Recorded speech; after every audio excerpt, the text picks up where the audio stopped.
Good evening. World mental ഹെൽത്തിൻ്റെ വെബിനാറിൻ്റെ സീരീസിലെ 4ാമത്തെ ദിവസമാണെന്ന്. KCTA കോട്ടയത്തിൻ്റെ ബാനറിൽ KCTA അംഗങ്ങൾക്കും അതുപോലെ തന്നെ മാറ്റിനി ഫ്രീ വെബിനാറിൻ്റെ കൂടെ അംഗങ്ങൾക്ക് വേണ്ടി മെൻ്റൽ ഹെൽത്തിൻ്റെ സോഷ്യൽ അവയർനെസ് ക്ലാസ്സുകളുടെ 4ാമത്തെ സെഷൻ. ഇന്നത്തെ വിഷയം മൈൻഡ്ഫുൾനെസ് ആണ്, പ്രത്യേകിച്ച് the wisdom of self trust. കഴിഞ്ഞ 3 ദിവസങ്ങളിൽ 3 തരം സബ്ജക്റ്റുകളാണ് നമ്മൾ മനസ്സിലാക്കിയത്. ആദ്യത്തേത് ഹാപ്പിനെസ് എന്ന് പറയുന്ന ഒരു തലമായിരുന്നു, രണ്ടാമത്തേത് സെൽഫ് ലവ് ആയിരുന്നു, മൂന്നാമത്തിലേക്ക് വരുമ്പം ഇമോഷണൽ വെൽബീയിങ് ആണ് നമ്മൾ ചെയ്യുന്നത്. ഇന്ന് സെൽഫ് ട്രസ്റ്റ് എന്ന് പറയുന്ന ആ ഒരു തലത്തിൽ നിന്നുകൊണ്ട് മൈൻഡ്ഫുൾനെസ്സിലൂടെ നമുക്ക് എങ്ങനെ മുന്നോട്ട് പോകാമെന്ന് ആൻ്റണി പുത്തമ്പരക്കൽ സാറിലൂടെ നമുക്ക് കേൾക്കാം. ആൻ്റണി സാറിനെ കുറിച്ച് പറയുമ്പം ഈ പ്ലാറ്റ്ഫോമിൽ കഴിഞ്ഞ 2 വർഷത്തിലധികമായി ഏകദേശം 135-ലധികം മൈൻഡ്ഫുൾനെസ്സിൻ്റെ സെഷൻസ് സാറ് അവതരിപ്പിച്ചിട്ടുണ്ട്.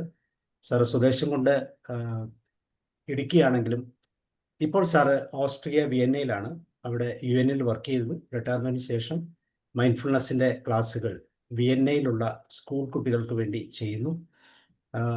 വളരെ ഡെഡിക്കേറ്റഡ് ആയിട്ട് മൈൻഡ്ഫുൾനെസ്സിൻ്റെ സെഷൻസ് പകർന്നു കൊടുക്കുക. 135ഓളം സെഷൻസ് എന്ന് പറയുമ്പം ഒരുപക്ഷെ ജീവിതത്തിൽ മൈൻഡ്ഫുൾനെസ്, നമ്മളൊരു സാധാരണ മനുഷ്യൻ്റെ ജീവിതത്തിൽ മൈൻഡ്ഫുൾനെസ്സിൻ്റെ എല്ലാ തലങ്ങളും, മൈൻഡ്ഫുൾനെസ് വാക്കിംഗ്, ഈറ്റിംഗ്, അങ്ങനെ എന്ത് വേണം എല്ലാം സാറിലൂടെ നമ്മൾ ഡെയിലി അല്ലെങ്കിൽ മന്ത്ലി ബേസ്ഡ് അല്ലെങ്കിൽ വീക്ക്ലി ബേസ്ഡ് നമ്മൾ കേട്ടുകൊണ്ടിരിക്കുകയാണ്.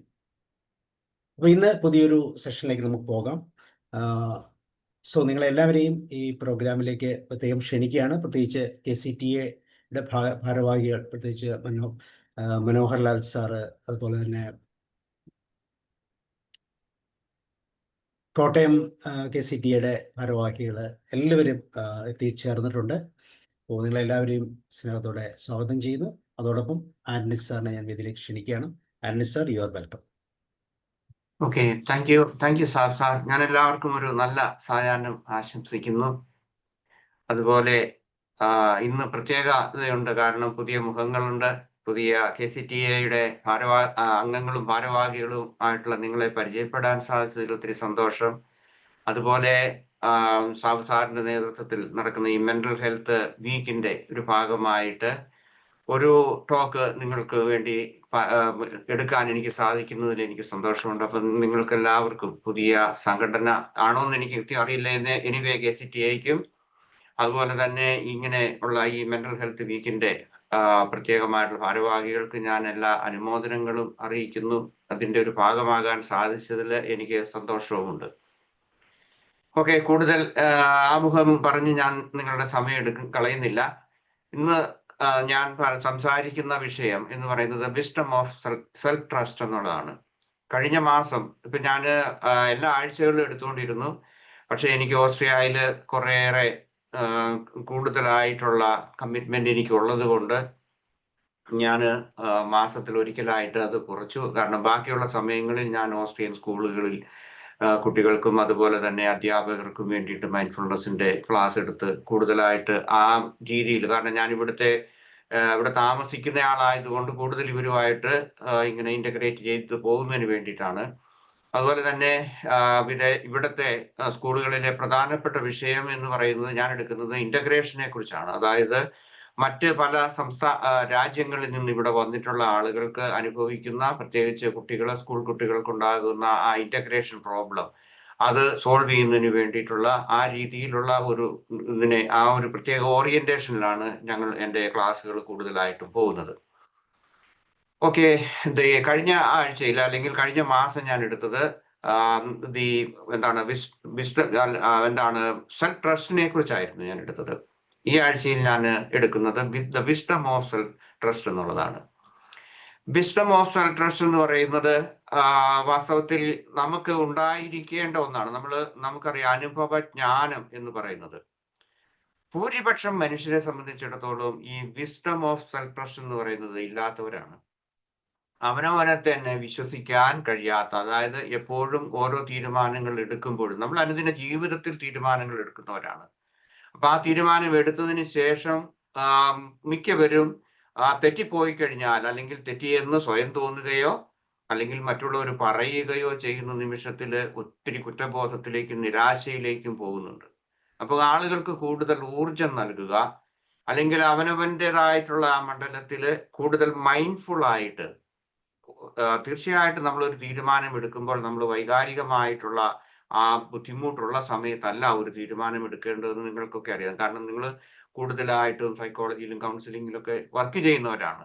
അപ്പൊ കൂടുതലായിട്ട് അത് ഒരു വിസ്ഡം നമുക്ക് ആവശ്യമുണ്ട്. സെൽഫ് ട്രസ്റ്റിന്റെ, നമുക്ക് സ്വയം വിശ്വസിക്കാന്, അല്ലെങ്കിൽ എൻ്റെ തീരുമാനങ്ങൾ ശരിയാണെന്ന് ഉള്ള ഒരു വിശ്വാസത്തിലേക്ക് വരിക എന്നുള്ളതാണ്. നമുക്കറിയാം പല ആളുകളും ജീവിതത്തിൽ നമ്മൾ വിജയിച്ചിട്ടുള്ള പല വ്യക്തികളുണ്ട്. ഇപ്പം ആപ്പിളിന്റെ ജോൺ സ്റ്റീവ്സ്, അല്ലെങ്കിൽ ധീരുഭായ് അംബാനി, അല്ലെങ്കിൽ അതുപോലുള്ള ഒത്തിരി ആളുകളുടെ ജീവചരിത്രങ്ങൾ നമുക്കറിയാം. അവരുടെ സംഭവം, അവരുടെ ജീവിച്ചപ്പോൾ അവർ ചെറിയൊരു തീരുമാനത്തിൽ നിന്ന് എടുത്ത, അല്ലെങ്കിൽ ഒരു പ്രത്യേക നിമിഷത്തിൽ, ഒരു പ്രത്യേക സാഹചര്യത്തിൽ എടുത്ത തീരുമാനങ്ങൾ അവരെ എന്തുമാത്രം വളരെയേറെ വിജയികളായിട്ട് ലോകം അംഗീകരിക്കുന്ന രീതിയിലെത്തി. ഒരുപക്ഷെ നമ്മൾ അറിയാത്ത ഒട്ടനവധി പേരുണ്ട്, ഇതുപോലെ വിജയിച്ചവരുണ്ട്. അവരാരും ലോകത്തിന്റെ ആ മുകളിലേക്ക്, അല്ലെങ്കിൽ മറ്റുള്ളവരുടെ അറിവിന്റെ മണ്ഡലത്തിലേക്ക് വന്നിട്ടുണ്ടാകില്ല. ഇനി പരാജയപ്പെട്ടവരുണ്ടാകാം, അവരെയും നമ്മൾ പരിഗണിക്കേണ്ടതുണ്ട്. കാരണം ജീവിതത്തിന്റെ വിജയവും പരാജയവും എന്ന് പറയുന്നത് ആപേക്ഷികമായിട്ടുള്ള ഒരു ആശയമാണ്. കാരണം ഒരാൾ വിജയിച്ചു എന്ന് പറയുമ്പോൾ ഏതെങ്കിലും വലിയ വലിയ സ്ഥാപനങ്ങളുടെയോ അല്ലെങ്കിൽ ബില്യനേഴ്സിന്റെയോ ആ ഒരു വിജയം മാത്രമല്ല നമ്മൾ കണക്കാക്കേണ്ടത്. പരാജയപ്പെട്ട ഒരു ജീവിതത്തിന്റെ ഒരു ഭാഗമായിട്ട് നമ്മൾ കണക്കാക്കേണ്ട ആവശ്യമുണ്ട്. നമുക്കിനി ഇതിന്റെ ഇന്നത്തെ വിശദാംശങ്ങളിലേക്ക് പോകാം. ക്ലാസിന്റെ എന്തിനാണ് ഞാൻ ഈ ക്ലാസ് ഇന്നത്തെ ഈ വിഷയം, the wisdom of self trust എന്ന് പറയുന്ന ഈ ടോപ്പിക്ക് ഞാൻ എടുത്തത്, അല്ലെങ്കിൽ പറയുന്നതിന്റെ പർപ്പസ് എന്താണെന്ന് ചോദിച്ചാൽ, എന്നെ കേൾക്കുന്ന, അല്ലെങ്കിൽ ഇത് യൂട്യൂബിലൂടെയും അതുപോലെ സോഷ്യൽ മീഡിയയിലൂടെ ഇതേക്കുറിച്ച് അറിയുന്ന ആളുകൾക്ക് അവരുടെ ആ ഇന്നർ വിസ്ഡത്തെ റെസ്പെക്ട് ചെയ്യുന്നതിന് വേണ്ടിയിട്ടാണ്. നമുക്ക് ഓരോരുത്തർക്കും ഉണ്ട് ഇന്നർ വിസ്ഡം എന്ന് പറയുന്നത്. അത് ഒരു ഇന്നേറ്റ് ആയിട്ടുള്ള ഒരു കാര്യമാണ്. അതിനെ കൂടുതൽ നമ്മൾ വിശ്വസിക്കാനും, അതുപോലെ തന്നെ അതിന്റെ ആ തീരുമാനങ്ങളിൽ നമ്മൾ കൂടുതലായിട്ട് അടിയുറച്ച് നമുക്ക് മനസ്സിലാക്കാനും, അങ്ങനെ നമുക്കൊരു ആത്മവിശ്വാസം എന്ന് പറയുന്നത്, സെൽഫ് ട്രസ്റ്റ് നമുക്ക് വളർത്തിയെടുക്കാനും സാധിക്കുക.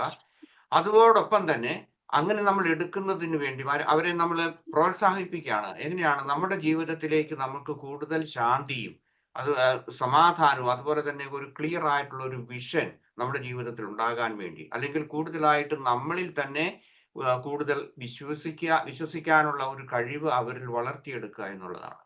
പല ആളുകളും, ഞാൻ ഇതിനു മുമ്പ് ക്ലാസ് എടുത്തപ്പോൾ നാർസിസിസ്റ്റിക് ആയിട്ടുള്ള ആളുകളെ കുറിച്ചൊക്കെ പറഞ്ഞപ്പോൾ കൂടുതൽ ഡിപ്പെൻഡന്റ് ആണ്, അല്ലെങ്കിൽ അതുപോലെ എക്സ്റ്റേണൽ വാലിഡേഷന് വേണ്ടി ഒത്തിരി സമയം കളയുന്നവരാണ്. ചില മാതാപിതാക്കന്മാർ കുട്ടികളെ വളർത്തിക്കൊണ്ടുവരുമ്പോൾ അവരെപ്പോഴും ഉപദേശിച്ച് അവരുടെ പിന്നിൽ നിന്ന് ഇങ്ങനെ അത് ചെയ്യണം, ഇത് ചെയ്യണം, അനുവാദം വേണം എന്നൊക്കെ പറയുന്നത് കൊണ്ട് അവർക്ക് വേണ്ടത്ര ആത്മവിശ്വാസം നഷ്ടപ്പെടാനുള്ള സാധ്യതയുണ്ട്. ഇങ്ങനെയുള്ളതൊക്കെ ആളുകളെ അവരുടെ തന്നെ ഓരോ വ്യക്തികളുടെയും ആ ഇന്നർ വിസ്ഡം എന്ന് പറയുന്നതിനെ കൂടുതലായിട്ട് ഡിപ്പെൻഡ് ചെയ്യാൻ, അതുപോലെ തന്നെ അതിൽ വിശ്വസിക്കാനും, അവർക്ക് ജീവിതത്തിൽ മുന്നോട്ട് പോകുന്നതിന് വേണ്ടിയിട്ടും, അതുപോലെ ഒരു എവർലാസ്റ്റിംഗ് ആയിട്ടുള്ള ഒരു സമാധാനവും സന്തോഷവും ജീവിതത്തിൽ അനുഭവിക്കുന്നതിന് വേണ്ടി അവരെ പ്രോത്സാഹിപ്പിക്കാൻ വേണ്ടിയിട്ടാണ്. ഓക്കെ, ഇനി ഞാൻ പ്രധാനമായിട്ട് സംസാരിക്കുന്ന വിഷയങ്ങൾ എന്ന് പറയുന്നത് ഒരു ഡെഫിനിഷൻ ഉണ്ട്. ഇതെന്താണ് ഈ വിസ്ഡം ഓഫ് സെൽഫ് ട്രസ്റ്റ് എന്ന് പറയുന്നതിന്റെ നിർവചനം എന്താണ്, എന്തുകൊണ്ടാണ് ഇത് ഇത്ര പ്രാധാന്യമുള്ള ഒരു വിഷയമായിട്ട് നമ്മൾ എടുക്കുന്നത്, എന്തുകൊണ്ടാണ് നമുക്കിത് ആവശ്യമായിരിക്കുന്നത്, ഇനി നമ്മൾക്കിത് എടുക്കണം, നമ്മളുടെ ആ ആത്മവിശ്വാസത്തിന്റെ ആ വിസ്ഡം നമുക്ക് അറിയണമെങ്കിൽ അതിനെ നമ്മൾക്ക് ഉണ്ടാകുന്ന, നമ്മുടെ അനുദിന ജീവിതത്തിൽ നമുക്ക് ഉണ്ടാകുന്ന ബുദ്ധിമുട്ടുകൾ എന്തൊക്കെയാണ്, ഇനി മൈൻഡ്ഫുൾ ആയിട്ട് ഇതിനെ എങ്ങനെ നമുക്ക് കൂടുതൽ ആത്മവിശ്വാസം അത് നമുക്ക് വളർത്തിയെടുക്കാൻ നമുക്ക് സാധിക്കും. പിന്നെ അതുകൊണ്ട് തന്നെ അവസാനമായിട്ട് ഞാൻ അതിന്റെ ബെനിഫിറ്റ്സ്, നമ്മൾ ഓരോരുത്തരും നമ്മുടെ ജീവിതത്തിൽ ഇങ്ങനെ പ്രാവർത്തികമാക്കിയാൽ നമുക്കുണ്ടാകുന്ന പ്രയോജനങ്ങളെ കുറിച്ചാണ്.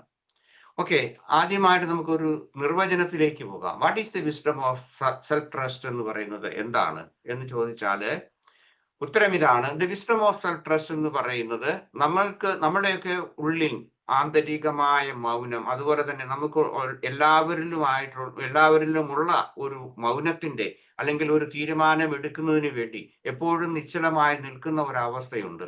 അത് നമുക്ക് കേൾക്കാൻ കഴിയാതെ പോകുന്നു. കാരണം എക്സ്റ്റേണൽ ആയിട്ടുള്ള നോയ്സ് അല്ലെങ്കിൽ മെന്റൽ ചാറ്ററിങ് ഇത് കാരണം നമുക്ക് കിട്ടാതെ, അല്ലെങ്കിൽ നമുക്ക് അതിനെ ശ്രദ്ധിക്കാൻ നമുക്ക് സാധിക്കാതെ പോകുന്നു. അപ്പം അങ്ങനെയുള്ള ആളുകൾക്ക്, അല്ലെങ്കിൽ ആ ഇന്നർ നമ്മളുടെ ആ വിസ്ഡം നമ്മൾക്ക് മനസ്സിലാക്കണമെങ്കിൽ നമുക്ക് കൂടുതൽ അവയർനെസ് വേണം. നമ്മളുടെ വികാരങ്ങളെക്കുറിച്ച്, നമ്മുടെ വിചാരങ്ങളെക്കുറിച്ച് മൊമെന്റ് ടു മൊമെന്റ് അവയർനെസ് നമുക്ക് ആവശ്യമുണ്ടാകണം. അത് ശാന്തമായിരുന്നു ഒബ്സർവ് ചെയ്യാൻ നമുക്ക് സാധിക്കണം. അടുത്തത് നമ്മളുടെ എക്സ്പീരിയൻസ്, നമ്മുടെ കഴിഞ്ഞകാല അനുഭവങ്ങളിൽ നിന്നുള്ള പാഠങ്ങൾ ഉണ്ടാകണം. അതുപോലെ ഉള്ളതായിട്ടുള്ള ഇൻറ്റ്യൂഷൻ നമ്മൾ വളർത്തിയെടുക്കണം. അങ്ങനെയുള്ള അതിൽ നിന്ന് ഇതിനെ വിസ്ഡം, അവയർനെസ്, നമ്മളുടെ എക്സ്പീരിയൻസ് ആൻഡ് ഇൻറ്റ്യൂഷൻ, ഈ 3-4 കാര്യങ്ങൾ നമ്മൾ കൂടുതലായിട്ട് അറിയുകയും അതിനെ വളർത്തിയെടുക്കുകയും ചെയ്തു കഴിഞ്ഞാൽ നമ്മളിൽ പ്രധാനമായിട്ടും നമ്മുടെ അനുദിന ജീവിതത്തിൽ നമ്മളെ നയിക്കുന്ന നമ്മളുടെ ഭയം അല്ലെങ്കിൽ സംശയം, അതുപോലെ തന്നെ എക്സ്റ്റേണൽ വാലിഡേഷന് വേണ്ടിയിട്ടുള്ള ഈ ആഗ്രഹങ്ങളൊക്കെ മാറ്റി കുറച്ചുകൂടി വിശാലമായ ഒരു ലോകത്തേക്ക് നമുക്ക് വരാനും നമ്മളിൽ തന്നെ നമുക്ക് തീരുമാനങ്ങൾ എടുക്കാനും നമ്മുടെ തീരുമാനങ്ങളിൽ നമുക്ക് കിട്ടുന്ന ആ സന്തോഷം നമുക്ക് കൂടുതലായിട്ട് അനുഭവിക്കാനും സാധിക്കും. ഇതാണ് the wisdom of self knowledge എന്ന് പറയുന്നത്. Okay, the meaning of wisdom in self trust എന്ന് പറയുന്നത്, അതിന്റെ അർത്ഥം ഞാൻ ഡെഫിനിഷൻ പറഞ്ഞു. ഞാൻ അതിന്റെ അർത്ഥം പറഞ്ഞു കഴിഞ്ഞാൽ എന്താണ്, നമ്മുടെ ഇന്നർ വോയിസിനെ നമ്മൾ ശ്രദ്ധിക്കുന്നു എന്നുള്ളതാണ്. അതായത് നമുക്ക് എല്ലാവരിലും ഉണ്ട് ശരിയും തെറ്റിൻ്റെതും. അത് ഒരു ഇന്നേറ്റ് ആയിട്ടുള്ള ഒരു എബിലിറ്റിയാണ്. അത് സമൂഹം നമ്മളുടെ മേൽ അടിച്ചേൽപ്പിക്കുന്ന ഒരു മൊറാലിറ്റിയുടെ ഒരു ഭാഗമല്ല. അതല്ലാതെ എത്തിക്സിന്റെ ഒരു ഭാഗമുണ്ട്. പലപ്പോഴും നമ്മൾ അവഗണിക്കുന്ന ഒരു മേഖല എന്ന് പറയുന്നത് എത്തിക്സ് ആണ്. മൊറാലിറ്റിയെ കുറിച്ചാണ് നമുക്ക് കൂടുതലായിട്ട് പറയേണ്ടത്. നമ്മൾ കേൾക്കുന്നത് അതിനനുസരിച്ചാണ് നമ്മെ തന്നെയും അതുപോലെ തന്നെ മറ്റുള്ളവരെയും നിരന്തരം നമ്മൾ ജഡ്ജ് ചെയ്തുകൊണ്ടിരിക്കുന്നത്. അപ്പൊ അതുകൊണ്ട് നമുക്കുള്ള ആ ഇന്നർ വോയിസ് എന്ന് പറയുന്നത് അത് വളരെ സുപ്രധാനമായിട്ടുള്ള ഒന്നാണ്. അതുപോലെ തന്നെ ഇന്നർ വോയിസ് മാത്രം കേട്ട് ഞാൻ എൻ്റെ അഭിപ്രായം എന്ന് കേൾക്കുന്നത്, അത് ഞാൻ മറ്റുള്ളവരെ ആരെയും ശ്രദ്ധിക്കാതെ ഒരു നാർസിസിസ്റ്റിനെ പോലെ ചിന്തിക്കുകയും പ്രവർത്തിക്കുകയും എൻ്റെ തന്നിഷ്ടം നിറവേറ്റുകയും ചെയ്യുന്ന അതല്ല. ഈ ഇന്നർ വോയിസ് കേൾക്കുകയും അതിന്റെ ആ ജ്ഞാനം എന്ന് പറയുന്നത് നമ്മൾ മറ്റുള്ളവർ നമുക്ക് തരുന്ന ആ ഫീഡ്ബാക്ക് അല്ലെങ്കിൽ അതുമായിട്ട് ഇന്റഗ്രേറ്റ് ചെയ്ത് നമ്മുടെ ഇൻസൈറ്റിനെ കൂടുതൽ മനസ്സിലാക്കി നമുക്ക് വളരെ സന്തോഷകരമായ രീതിയിൽ, അല്ലെങ്കിൽ ഏറ്റവും നമുക്ക് ശുഭകരമായ രീതിയിൽ, നമുക്ക് ഏറ്റവും ജീവിതത്തിന്റെ അത്യാവശ്യമായിട്ടുള്ള ആ ഒരു വിവേകപൂർവമായ ഒരു തീരുമാനം എടുക്കുക എന്നുള്ളത് ഇതിന്റെ ഒരു സുപ്രധാനമായിട്ടുള്ള ഒരു അർത്ഥതലമാണ്. പിന്നെ നമ്മൾ ഓരോ തീരുമാനങ്ങൾ എടുക്കുമ്പോഴേക്കും ലോജിക്ക് നമുക്ക് ആവശ്യമുണ്ട്, ഇൻറ്റ്യൂഷൻ നമുക്ക് ആവശ്യമുണ്ട്, അതുപോലെ തന്നെ നമുക്ക് എക്സ്പീരിയൻസും ആവശ്യമുണ്ട്. അതിനെയെല്ലാം നമ്മൾ വിലയിരുത്തണം. ഓരോ സമയത്തും നമുക്ക് എന്താണ് നമുക്ക് സംഭവിച്ചത് എന്നുള്ളതിനെ കുറിച്ച് അനുഭവങ്ങളുണ്ട്. അതിനെ കുറച്ചുകൂടി ലോജിക്കായിട്ട് നമുക്ക് ചിന്തിക്കാനും അതിനെ വിലയിരുത്താനുമുള്ള ഒരു കഴിവ്, അതും ഇതിന്റെ ഒരു ഭാഗമാണ്. വിസ്ഡം ഓഫ് സെൽഫ് ട്രസ്റ്റിന്റെ ഒരു ഭാഗമാണ്. മറ്റൊന്ന്, നമുക്ക് റീസണബിൾ ആയിട്ട് പിന്നെ എവിടെയെങ്കിലും നമുക്ക് തെറ്റ് പറ്റിയാൽ, ഇപ്പോൾ ഉദാഹരണമായിട്ട് ആരെങ്കിലും എവിടെയെങ്കിലും പണം നിക്ഷേപിച്ചു, അവിടെ നഷ്ടപ്പെട്ടു എന്ന് വിചാരിക്കുക. അപ്പോഴേക്കും നമുക്ക് കൂടുതൽ സെൽഫ് ബ്ലെയിം ഉണ്ടാകും, നമുക്ക് സെൽഫ് ക്രിറ്റിസിസം ഓവർ ആയിട്ടുണ്ടാകും. അപ്പൊ എല്ലാത്തിനോടും നമുക്ക് ഭയമുണ്ടാകും. അപ്പൊ റീസൺ ഓഫ് എന്തെങ്കിലും ആവശ്യമുണ്ട്, അത് റീസണബിൾ ആയിട്ട് നമുക്ക് പറ്റിയ അബദ്ധത്തെ നമുക്ക് തിരിച്ചറിയുന്നതിന് വേണ്ടിയിട്ടുള്ള അത് ഒരു അറിവാണ് നമുക്ക് കിട്ടേണ്ടത്. അപ്പൊ അവിടെ ഒരു റീസൺ ആവശ്യമുണ്ട്. അത് നമ്മൾ കൂടുതലായിട്ട് നമുക്ക് മനസ്സിലാക്കുന്നത് ഇതിന്റെ മറ്റൊരർത്ഥമാണ്. ഇനി സെൽഫ് കോൺഫിഡൻസ്, ഇപ്പം നമുക്ക് വിചാരിക്കാം ഇതേക്കുറിച്ച് പറയുമ്പോൾ, സെൽഫ് ട്രസ്റ്റിനെ കുറിച്ച് പറയുമ്പോഴേക്കും നമുക്ക് തോന്നുന്ന ഒന്നാണ് സെൽഫ് കോൺഫിഡൻസ് തന്നെ ആയിരിക്കില്ല ഇത്. അങ്ങനെയാണെങ്കിൽ പിന്നെ എന്തിനാ ഇത്? നമുക്ക് സ്വയം ആത്മവിശ്വാസം എന്ന് പറയുന്നത്. ഒരു കാര്യം ഞാൻ പറയുന്നു, ഇൻറ്റ്യൂഷൻ, വിസ്ഡം, അതുപോലെ തന്നെ സെൽഫ് ട്രസ്റ്റ്, സെൽഫ് കോൺഫിഡൻസ് എന്നൊക്കെ പറയുന്ന ആ ഇംഗ്ലീഷ് വാക്കുകൾ നമുക്ക് കേൾക്കുമ്പോഴേക്കും അതിന്റെ ആ വ്യത്യസ്തമായിട്ടുള്ള അർത്ഥം നമുക്ക് മനസ്സിലാകും. പക്ഷെ മലയാളത്തിൽ പറയുമ്പോഴേക്കും, എനിക്കൊന്നാമത് മലയാളം കൂടുതലായിട്ട് എനിക്ക് അറിഞ്ഞുകൂടാ. അപ്പൊ എങ്ങനെ പറയുമ്പോഴേക്കും പലർക്കും തോന്നും wisdom, intuition, self confidence, self trust, ഇങ്ങനെയുള്ള ഇതെല്ലാം ഒന്ന് തന്നെയാണെന്നോ, അല്ലെങ്കിൽ അതിന്റെ ആ വ്യത്യസ്തമായിട്ടുള്ള തലങ്ങളെ കുറിച്ച് കൂടി അറിയുന്നത് നല്ലതാണ്. അപ്പോൾ അതിന്റെ വ്യത്യാസം എന്ന് പറയുന്നത്, സെൽഫ് കോൺഫിഡൻസ് എന്ന് പറയുന്നത് ഒരു എബിലിറ്റി അല്ലെങ്കിൽ സ്കിൽ, എന്തെങ്കിലും ഒരു കാര്യം ചെയ്യുന്നതിന് വേണ്ടി ഒരു പ്രസംഗ മത്സരം അല്ലെങ്കിൽ ഒരു പാട്ട് മത്സരം ഒക്കെ പോകുമ്പോഴേക്കും അത് കാണാതെ അതിന്റെ വാക്കുകളൊക്കെ പഠിക്കുക, അല്ലെങ്കിൽ ആക്ഷൻസ് ഒക്കെ നമ്മൾ മനസ്സിലാക്കുക. അപ്പൊ ഒരു എബിലിറ്റി എന്ന് പറയുന്നത് അതാണ്. പരീക്ഷയ്ക്ക് പോകുമ്പോഴും അതൊരു എബിലിറ്റിയുടെ ഭാഗമാണെന്ന് പറയത്തില്ല. കാരണം എന്താ വെച്ചാൽ അത് കൂടുതലും നമ്മൾ ഓർമ്മശക്തിയെ എന്താണ് ടെസ്റ്റ് ചെയ്യുന്ന രീതിയിലുള്ളതാണ് നമ്മുടെ നാട്ടിലെ ഇപ്പോഴത്തെ ഈ വിദ്യാഭ്യാസ രീതി. അപ്പം നമ്മൾക്ക് ഒരു സെൽഫ് കോൺഫിഡൻസ്, ഓക്കെ ഞാൻ പഠിച്ചിട്ടുണ്ട് എന്നുള്ള ആ ഒരു രീതി, ഇപ്പൊ ഡാൻസോ പാട്ടോ എന്തെങ്കിലുമൊക്കെ ആകട്ടെ. അതേസമയം സെൽഫ് ട്രസ്റ്റ് എന്ന് പറയുന്നത് ഇന്റഗ്രിറ്റി ഓഫ് അതുപോലെ തന്നെ ജഡ്ജ്മെന്റ് ആൻഡ് ക്യാരക്ടർ, നമ്മളുടെ സ്വഭാവവുമായിട്ട് ബന്ധപ്പെട്ടിട്ടുള്ളതും നമ്മളുടെ ഒരു ഇന്റഗ്രിറ്റിയുടെയും അതുപോലെ തന്നെ നമ്മളെ കുറിച്ച് തന്നെയുള്ള ഒരു സെൽഫ് ജഡ്ജ്മെന്റിന്റെ ഭാഗമാണ്. അത് മൊമെന്ററി ആയിരിക്കില്ല.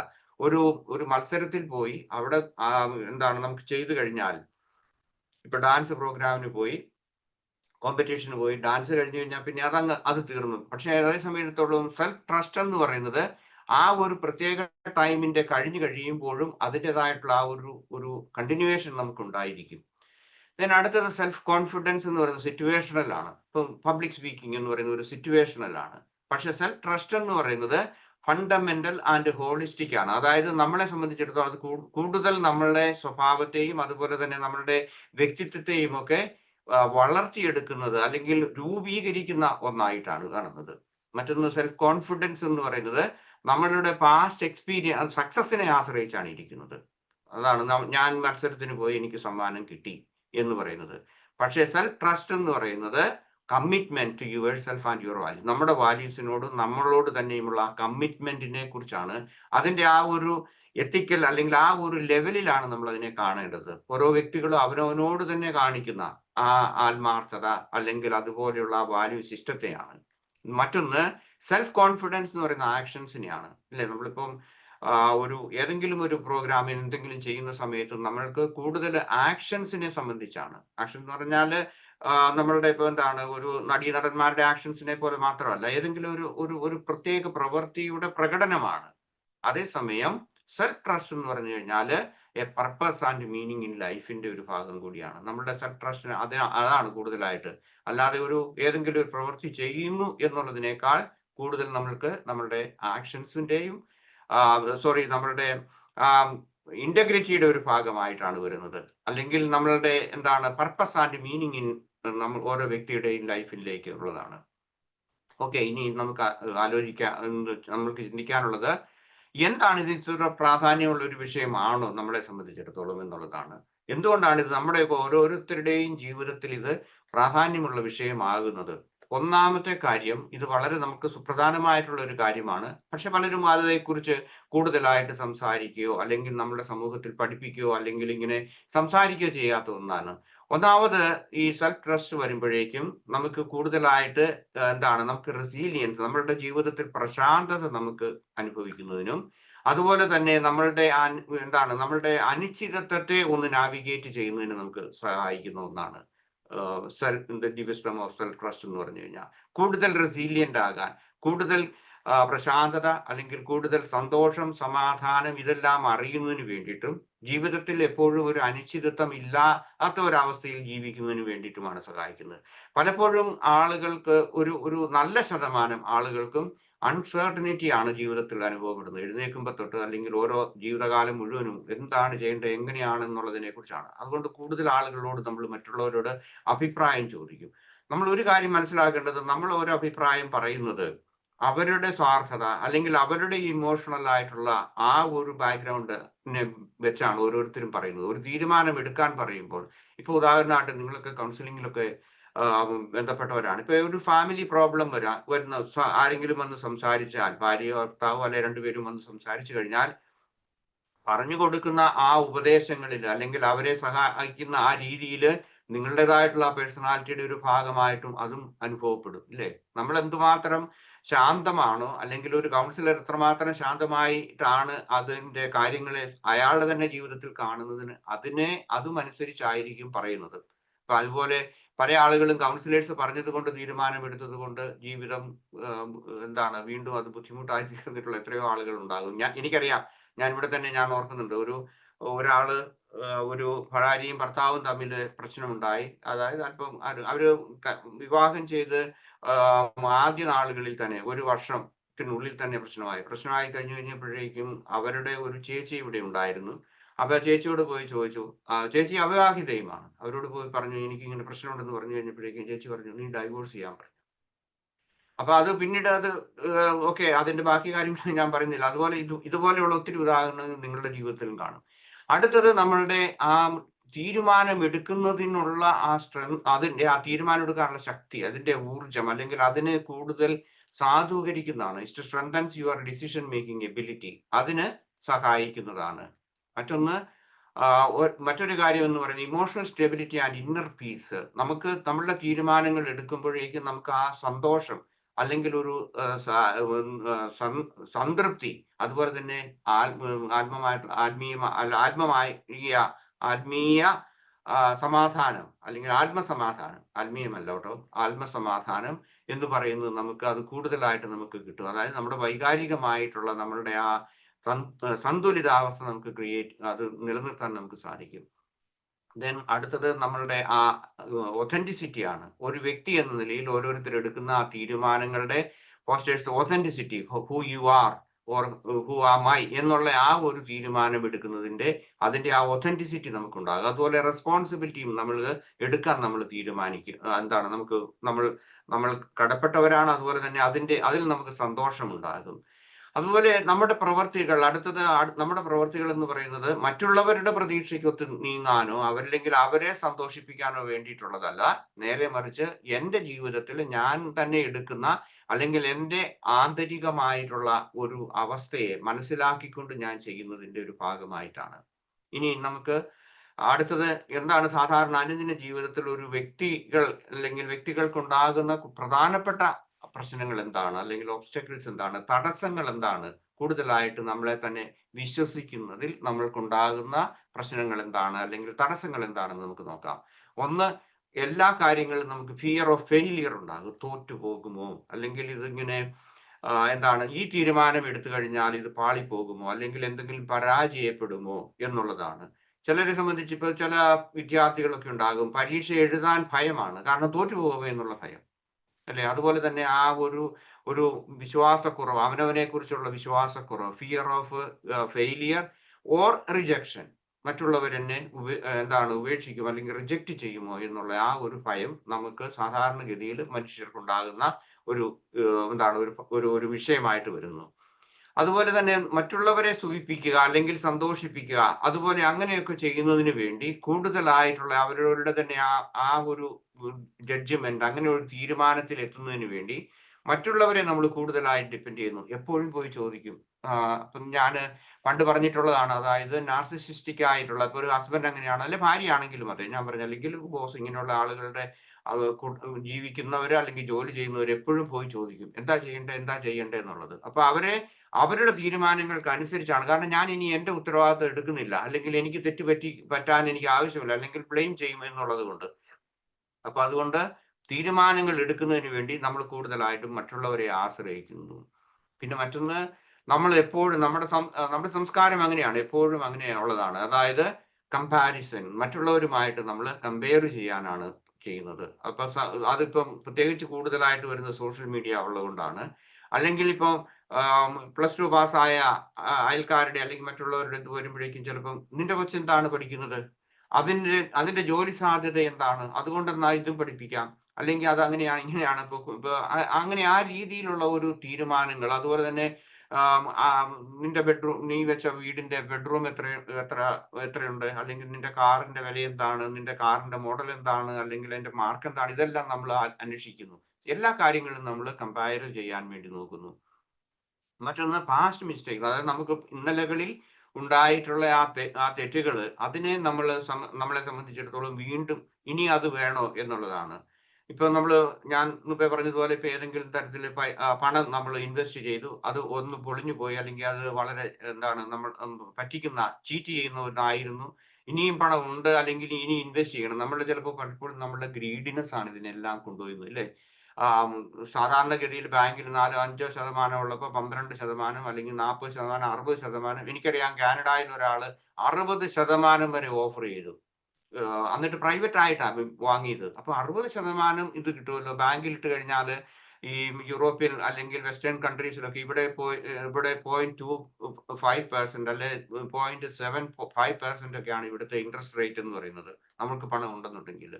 അപ്പൊ അങ്ങനെയുള്ള സാഹചര്യത്തിൽ 60% അല്ലെങ്കിൽ 10%, 20%, ഇത് ആ ചീറ്റിങ്ങിൽ നമ്മൾ പെട്ടുപോകുന്ന ആൾക്കാരുണ്ടാകും. അതുകൊണ്ട് നമ്മൾ ചൂടുവെള്ളത്തിൽ വീണ പൂച്ച പച്ചവെള്ളം കാണുമ്പോഴും വീണ്ടും ഭയപ്പെടും എന്നുള്ളതാണ്. ഓക്കെ, ദെൻ അടുത്തത് നമ്മൾ അവസാനമായി നമ്മുടെ പ്രായോഗിക ജീവിതത്തിൽ നമ്മൾക്ക് മൈൻഡ്ഫുൾ ആയിട്ട് എങ്ങനെ നമ്മൾക്ക് ഈ വിസ്ഡം ഓഫ് സെൽഫ് ട്രസ്റ്റ് നമുക്ക് കൂടുതലായിട്ട് നമ്മൾക്ക് സമ്പാദിക്കാൻ സാധിക്കും, അല്ലെങ്കിൽ അതിൽ വളർത്തിയെടുക്കാൻ നമുക്ക് സാധിക്കും. ഇപ്പൊ ഞാൻ കുറച്ച് തിയറി ഒക്കെയാണ് ഞാൻ പറഞ്ഞത്. ഇനി പറയുന്നത് പ്രായോഗിക ജീവിതത്തിൽ നമുക്ക് എന്ത് ചെയ്യാൻ സാധിക്കും എന്നുള്ളതിനെ കുറിച്ചാണ്, എങ്ങനെയൊക്കെയാണെന്നുള്ളത്. ഒന്നാമത്തത് mindful meditation and awareness through out the day. അതായത് പലർക്കും അറിയാമായിരിക്കാം മൈൻഡ്ഫുൾനെസ്സിനെ കുറിച്ച്. ആദ്യമായിട്ട് കേൾക്കുന്നുണ്ടോ എന്ന് എനിക്ക് അറിഞ്ഞുകൂടാ. ഞാൻ ഈ പ്ലാറ്റ്ഫോമിൽ തന്നെ 2 വർഷത്തിൽ കൂടുതലായി മൈൻഡ്ഫുൾനെസ് ക്ലാസ് എടുക്കുന്നു.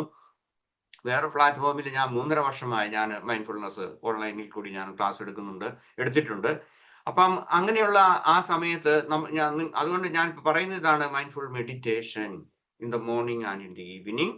അതുപോലെ തന്നെ കൂടുതൽ അവെയർ ആയിട്ട് ഈ മൈൻഡ്ഫുൾനെസ് മെഡിറ്റേഷൻ എന്ന് പറയുന്നത് 20 അല്ലെങ്കിൽ 25 മിനിറ്റ് മെഡിറ്റേഷൻ മാത്രമല്ല. ഈ മൈൻഡ്ഫുൾനെസ്സിന്റെ ഒരു പ്രത്യേകത ഒരുപക്ഷെ അറിഞ്ഞിട്ടില്ലാത്തവർക്ക് വേണ്ടി ഞാൻ പറയുകയാണ്. അതായത് ആ മൈൻഡ്ഫുൾ ആയിട്ട് നമുക്ക് വളരെ അവധാനപൂർവ്വം നമുക്ക് ജീവിക്കാൻ, ഒരു ദിവസം ഉണരുമ്പോൾ തൊട്ട് നമ്മൾ കിടക്കുന്നത് വരെ, ഓരോ ദിവസവും ആരംഭിക്കുന്നത് അവസാനിക്കുന്ന ആ സമയത്ത് മുഴുവൻ നമുക്ക് മൈൻഡ്ഫുൾ ആയിട്ട് ജീവിക്കാനുള്ള ഒരു അവസരമാണ്. അപ്പൊ അതുകൊണ്ട് മൈൻഡ്ഫുൾനെസ് മെഡിറ്റേഷൻ എന്ന് പറയുന്നതും അതുപോലെ തന്നെ മൈൻഡ്ഫുൾ ആയിട്ട് ജീവിക്കുന്നതിന് വേണ്ടിയിട്ട്, ഉദാഹരണമായിട്ട് മൈൻഡ്ഫുൾ വാക്കിംഗ്, മൈൻഡ്ഫുൾ ഈറ്റിംഗ്, അല്ലെങ്കിൽ അതുപോലെയുള്ള 5 മിനിറ്റ്സ് മൈൻഡ്ഫുൾ ബ്രേക്ക്, അല്ലെങ്കിൽ 1 മിനിറ്റ്, ഇങ്ങനെയൊക്കെയുള്ള ഒത്തിരി കാര്യങ്ങളുണ്ട്. അത് ചെയ്യുക എന്നുള്ളതാണ്. ദെൻ അടുത്തത് നമ്മളുടെ ആ ഇന്നർ വോയിസിനെ നമുക്ക് കേൾക്കാൻ വേണ്ടി, അതിനു വേണ്ടിയിട്ട് കൂടുതൽ ആയിട്ടുള്ള എന്താണ്, നമ്മൾക്ക് കൂടുതൽ സമയം നമ്മൾ ചെലവഴിക്കണം. മൈൻഡ്ഫുൾനെസ്സിന്റെ ഒരു ഭാഗമായിട്ട് തന്നെ. ഇപ്പം ഉദാഹരണമായിട്ട് നമ്മൾ എന്താണ് നേച്ചർ വാക്കിംഗ്, അത് വളരെ തെറപ്പോയിറ്റിക് ആയിട്ടുള്ള വലിയ കാര്യമായിട്ടാണ് ന്യൂറോളജിസ്റ്റുകളും സൈക്കോളജിസ്റ്റുകളും ഒക്കെ പറയുന്നത്. ഉദാഹരണം നമ്മൾ ഓർക്കും വനത്തിലൂടെ അല്ലെങ്കിൽ നേച്ചർ വാക്കിംഗ് എന്ന് പറയുന്നത് വലിയ കാര്യമൊന്നും അല്ലെന്ന്. പക്ഷെ അതേക്കുറിച്ചൊക്കെ വലിയ പഠനങ്ങൾ നടത്തിയിട്ട് അവർ പറയുന്നത് nature, listen to the nature എന്ന് പറയുന്നത്. അതുപോലെ തന്നെ ഞാൻ പറഞ്ഞു, കൂടുതൽ നമ്മളുടെ മാനസികമായ ശാന്തത, ആന്തരിക മൗനം നിലനിർത്തുന്നതിന് വേണ്ടി നമ്മൾ കൂടുതൽ അത് പ്രാക്ടീസ് ചെയ്യുന്നതിന് വേണ്ടി ദിവസത്തിന്റെ പല പ്രാവശ്യം ഒരു ഫോർമൽ മെഡിറ്റേഷനേക്കാൾ കൂടുതൽ ഇൻഫോർമൽ ആയിട്ട് നമ്മൾക്ക് നമ്മുടെ ചുറ്റുപാടുകളെ ശ്രദ്ധിക്കാൻ വേണ്ടിയിട്ടുള്ള ആ ഒരു എബിലിറ്റി നമ്മൾ വളർത്തിയെടുത്താൽ മാത്രമേ നമ്മൾക്കൊരു നല്ല തീരുമാനം നമുക്ക് എടുക്കാൻ സാധിക്കുകയുള്ളൂ.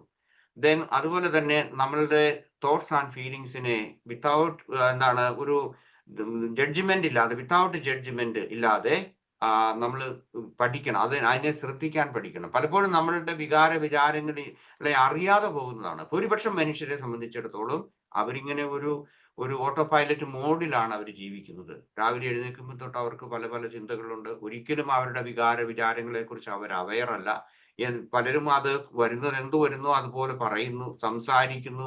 അല്ലെങ്കിൽ കോപമുള്ളവരാണെങ്കിൽ കോപിക്കുന്നു, അല്ലെങ്കിൽ ചിലർ കൂടുതൽ വിധ്വംസക പ്രവർത്തനങ്ങളിലേക്ക് പോകുന്നു. ഇങ്ങനെയൊക്കെ ഉള്ളത് ചെയ്യും.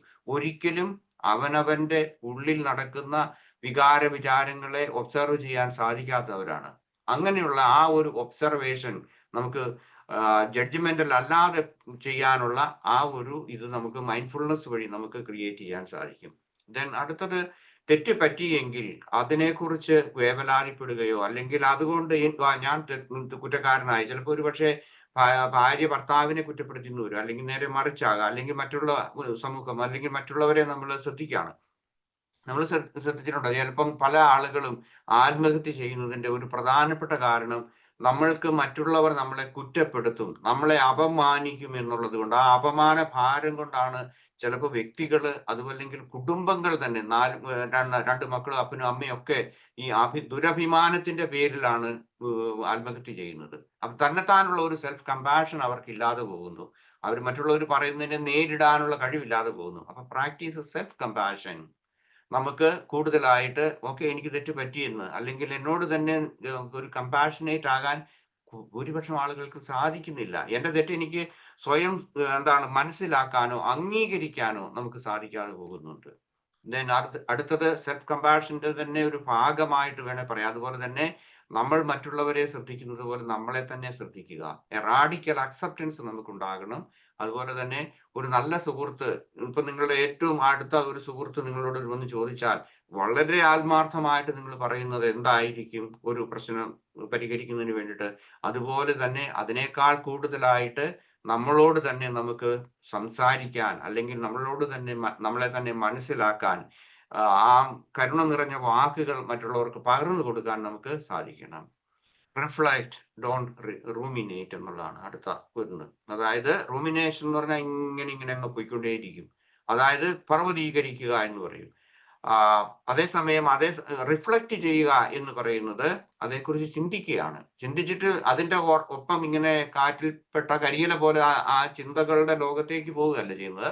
നേരെ മറിച്ച് നമ്മൾ അതേക്കുറിച്ച് ചിന്തിച്ച് വലിയ പ്രശ്നങ്ങളാക്കുന്നതിന് പകരം റിഫ്ലക്ട്, എവിടെയാണ് പറ്റിയത്, അല്ലെങ്കിൽ എൻ്റെ തീരുമാനങ്ങളിൽ എനിക്ക് എവിടെയാണ് പാളിപ്പോയത് എന്നുള്ളതിനെ കുറിച്ചുള്ള ആ ഒരു അറിവ്, അല്ലെങ്കിൽ ഇനി അടുത്ത എൻ്റെ ഓരോ തീരുമാനങ്ങളിലും എനിക്ക് എങ്ങനെ കൂടുതൽ റെസീലിയൻസ് അല്ലെങ്കിൽ പ്രശാന്തത നമുക്ക് കൈവരിക്കാൻ സാധിക്കും, ശാന്തമായി തീരുമാനിക്കാൻ പറ്റുമെന്നുള്ളതാണ്. അതുപോലെ നമുക്ക് നമ്മുടെ കഴിഞ്ഞ കാല തെറ്റുകളെ കുറിച്ച്, അല്ലെങ്കിൽ കഴിഞ്ഞ കാലത്തിൽ ഉണ്ടായ ആ പാളിച്ചകളെ കുറിച്ച് കൂടുതലായിട്ട് മനസ്സിലാക്കി കൂടുതൽ നമുക്ക് അതിൽ നിന്ന് കിട്ടുന്ന ആ വിസ്ഡം അത് ഉപയോഗിച്ച് നമുക്ക് മുന്നോട്ട് പോകുന്നതിന് വേണ്ടിയിട്ടുള്ള ഒരു എക്സ്പീരിയൻസ്, അല്ലെങ്കിൽ അതുപോലെയുള്ള ആ ഒരു കാര്യം നമ്മൾ മനസ്സിലാക്കുക. ഇതിനെല്ലാം ആവശ്യമായിട്ടുള്ള അടിസ്ഥാനപരമായിട്ടുള്ള കാര്യം എന്ന് പറയുന്നത് മൈൻഡ്ഫുൾനെസ് ആണ്. അലൈൻ ചോയ്സസ് വിത്ത് വാല്യൂസ്. നമ്മൾ എടുക്കുന്ന ഓരോ തീരുമാനങ്ങൾ, ചില ആളുകളുണ്ട്, ചില ഈ പേരൻസിനെ എനിക്കറിയാം, നാട്ടിൽ തന്നെയുള്ള ചില ആളുകൾ പലപ്പോഴും തീരുമാനിക്കുന്നത്, അല്ലെങ്കിൽ ചിലപ്പോൾ വാശിയോടുകൂടി പലതും ചെയ്യും. ഇപ്പം എനിക്ക് ഇപ്പൊ ഒരു ഉദാഹരണം ഞാൻ പറയാം. അതായത് ഈ കെട്ടിവന്ന മകളോടുള്ള ദേഷ്യം കൊണ്ട്, അല്ലെങ്കിൽ മറ്റേതെങ്കിലും തരത്തിലുള്ള ബുദ്ധിമുട്ട്, മകളോടുള്ള ദേഷ്യം, അല്ലെങ്കിൽ ഏതെങ്കിലും കാരണത്തിന്റെ പേരിൽ വസ്തു വിൽക്കുന്ന ആളുകളുണ്ട്. ഇവിടുന്ന് വിട്ടിട്ട് പോകുന്നേ ഉള്ളൂ, അവന്റെ വീതവും കൊടുത്ത് ഞാൻ പോവുകയാണെന്ന് പറയുന്നുണ്ട്. അപ്പൊ പലപ്പോഴും എന്താണ് നമ്മളുടെ ആ തീരുമാനങ്ങൾ എടുക്കുന്നത് പാളിപ്പോകുന്നതിനുള്ള പ്രധാനപ്പെട്ട കാരണം നമുക്കൊരു വാല്യൂ സിസ്റ്റത്തിൽ ബേസ് ചെയ്തല്ല നമ്മൾ ചെയ്തത്. പെട്ടെന്നുള്ള വാശിയും ആ വികാരങ്ങളുടെ വിസ്ഫോടനങ്ങൾ കൊണ്ടൊക്കെ നമ്മൾ തീരുമാനം എടുക്കുന്നത് കൊണ്ടാണ്. അപ്പൊ നമുക്കൊരു വാല്യൂ സിസ്റ്റം വേണം. അത് ആ വാല്യൂ സിസ്റ്റം എക്സിസ്റ്റ് ചെയ്യുന്ന, അല്ലെങ്കിൽ അതിന്റെ അടിസ്ഥാനം എന്ന് പറയുന്നത് എത്തിക്കൽ ആയിട്ടുള്ള വാല്യൂസ് ആണ്. അതിനനുസരിച്ചുള്ള ആ ഒരു തീരുമാനം എടുക്കുന്നതിന് വേണ്ടിയിട്ട് നമ്മളുടെ തീരുമാനങ്ങൾ എടുക്കുമ്പോൾ, നമ്മൾ ഓരോ തീരുമാനങ്ങൾ ചൂസ് ചെയ്യുമ്പോൾ അത് വാല്യൂ സിസ്റ്റത്തെ ബേസ് ചെയ്തിട്ടുള്ളതായിരിക്കണം. അതുപോലെ മറ്റൊന്ന്, നമ്മൾ എടുക്കുന്ന തീരുമാനങ്ങളുടെ അടിസ്ഥാനം എന്ന് പറയുന്നത് നമ്മളെയും അതുപോലെ തന്നെ മറ്റുള്ളവരെയും എങ്ങനെ ഇത് ബാധിക്കും, എന്തുമാത്രം ഇത് ബാധിക്കും എന്നുള്ളതൊക്കെ നമുക്ക് പരിഗണിക്കേണ്ട കാര്യങ്ങളാണ്. ഇപ്പൊ ഞാൻ പറഞ്ഞ ആ ഒരു ഉദാഹരണത്തിൽ പല പേരൻസും അതുകൊണ്ട് വിറ്റിട്ട് സ്ഥലങ്ങളൊക്കെ വിറ്റ് കളയുക, അല്ലെങ്കിൽ മറ്റു പല കാര്യങ്ങളും ചെയ്യുക, ഇതൊക്കെ ചെയ്തിട്ട് അവർ ദുഃഖിക്കേണ്ടി വരും. കാരണം എന്താ വെച്ച് കഴിഞ്ഞാൽ അവരുദ്ദേശിച്ച രീതിയിലുള്ള ആ വാശി, അല്ലെങ്കിൽ ആ വികാരത്തിന്റെ ആ തള്ളലിൽ അവർ ചെയ്ത തീരുമാനം അവരുടെയും മക്കളുടെയും ഒക്കെ വലിയ വലിയ ഭാവിയെ ബാധിക്കുന്ന കാര്യങ്ങളാണ്. പിന്നെ മറ്റൊന്ന് ചെയ്യാനുള്ളത്, നമ്മൾ എപ്പോഴും പറയുന്നതാണ്, take it small and consistent steps. എപ്പോഴും നമ്മൾ ചെറിയ ചെറിയ കാര്യങ്ങൾ ചെയ്യുക, അതിൽ നമ്മൾ വിജയിച്ചോ എന്നുള്ളതിനെ കുറിച്ച് നമ്മൾ റിഫ്ലക്ട് ചെയ്യുക. അതുപോലെ തന്നെ അത് വിജയിച്ചെങ്കിൽ നമ്മൾ സ്വയം സന്തോഷിക്കുക. അതുപോലെ തന്നെ സ്വയമായിട്ട് തന്നെ okay, you have done great, അല്ലെങ്കിൽ യു ആർ ഡൺ വെൽ എന്നുള്ള ആ ഒരു ഫീഡ്ബാക്ക് നമ്മൾ കൊടുത്തുകൊണ്ടിരിക്കുക. മറ്റൊന്ന്, every time you honour your intuition. അതായത് നമ്മളുടെ ആ ഇൻറ്റ്യൂഷൻ എന്ന് പറയുന്നത് അത് നമ്മൾ എപ്പോഴും നമ്മൾ മനസ്സിലാക്കുകയും, അതുപോലെ തന്നെ നമ്മളെ റീഇൻഫോഴ്സസ് യുവർ ഇന്നർ റിലയബിലിറ്റി. നമ്മളുടെ ആ റിലയബിലിറ്റി, അല്ലെങ്കിൽ നമ്മളുടെ ആ തീരുമാനത്തെ നമുക്ക് കൂടുതലായിട്ട് കൂടുതൽ റീഇൻഫോഴ്സ് ചെയ്യുകയാണ് നമ്മൾ ചെയ്യുന്നത്. നമ്മളുടെ ബ്രെയിനിനും അതുപോലെ നമ്മുടെ മനസ്സിനും ഒക്കെ അതിൻ്റെതായിട്ടുള്ള വ്യത്യാസങ്ങൾ, അല്ലെങ്കിൽ വ്യതിയാനങ്ങൾ നമ്മുടെ മനസ്സിലേക്കും നമ്മുടെ ബ്രെയിനിലും ഉണ്ടാകും. നമ്മൾ കൊടുക്കുന്ന ഫീഡ്ബാക്ക്, അതുപോലെ തന്നെ നമ്മുടെ ആ ഇൻറ്റ്യൂഷനെ നമ്മൾ റെസ്പെക്ട് ചെയ്യുന്നു എന്നുള്ളത്. Then embrace uncertainty. നമുക്ക് വളരെ പ്രധാനപ്പെട്ട ഒരു കാര്യമാണ്. അത് മൈൻഡ്ഫുൾനെസ് വഴി നമുക്ക് ഒത്തിരി സാധിക്കുന്ന കാര്യമാണ്. നമ്മൾ വിചാരിക്കുകയാണ് ഓക്കെ, ഇത് അൺസർട്ടൺ ആണ്, നമുക്ക് തീരുമാനം എടുക്കാൻ പറ്റുന്നില്ല പല കാര്യങ്ങളിലും. ഇപ്പം നമുക്ക് രോഗമുണ്ട്, ഡോക്ടർ വരുന്ന ഓപ്പറേറ്റ് ചെയ്യണം, വേണോ വേണ്ടയോ, അല്ലെങ്കിൽ നമ്മൾ മറ്റുള്ളവരോട് ചോദിക്കുന്നു, ഇവിടെയൊക്കെ, അല്ലെങ്കിൽ നമ്മുടെ ഓരോ കാര്യങ്ങളിലും അൺസർട്ടനിറ്റി നമ്മുടെ ജീവിതത്തിൽ വരുമ്പോഴേക്കും embrace. If you cannot change it, embrace it, accept it. അത് ആ ഒരു അക്സെപ്റ്റൻസ് ഇല്ലാത്തത് കൊണ്ടാണ് പലപ്പോഴും നമ്മൾ ജീവിതത്തിൽ ഒത്തിരി നമ്മൾ വേദനിക്കുന്നത്. സ്വയം നമ്മൾ വേദനിക്കാൻ വേണ്ടി നമ്മളെ തന്നെ നമ്മൾ വിട്ടുകൊടുക്കുകയാണ് ചെയ്യുന്നത്. ഓക്കെ, അടുത്തത് wisdom in self trust gross when you accept. Okay, അത് ഞാൻ ഓൾറെഡി പറഞ്ഞു. അതായത് നമുക്കൊരു റാഡിക്കൽ അക്സെപ്റ്റൻസിന്റെ ഒരു ആവശ്യമുണ്ട്. നമുക്ക് ചേഞ്ച് ചെയ്യാൻ പറ്റാത്ത കാര്യങ്ങളെ നമ്മൾ സ്വീകരിക്കുക, സന്തോഷത്തോടു കൂടി സ്വീകരിക്കുക. ഒന്നും ചെയ്യാൻ നമുക്ക് സാധിക്കില്ല എന്നുണ്ടെങ്കിൽ നമുക്ക് എന്താണ്, it is beyond our control. If something is beyond our control, accept it. അതാണ്. Then set boundaries. ചില ആളുകൾക്ക് പലപ്പോഴും ആളുകൾക്ക് എന്താണ്, നോ പറയാൻ നമുക്ക് സാധിക്കില്ല. ഒരുപക്ഷെ നമുക്ക് നഷ്ടപ്പെടുന്ന ബന്ധങ്ങൾ, സ്നേഹബന്ധങ്ങൾ എന്നൊക്കെ പറയുന്നത്, അത് ഉള്ളത് കൊണ്ട് എന്ത് ചെയ്യുന്നു, നമുക്കൊരു ബൗണ്ടറി നമുക്ക് കീപ്പ് ചെയ്യാൻ സാധിക്കില്ല. നാർസിസിസ്റ്റിനെ പറ്റി പറയുന്ന സമയത്ത് നമ്മൾ എപ്പോഴും പറയും സെറ്റ് എ ബൗണ്ടറി. അത് വയലേറ്റ് ചെയ്യാൻ സാധിക്കില്ല എന്നുള്ളത്.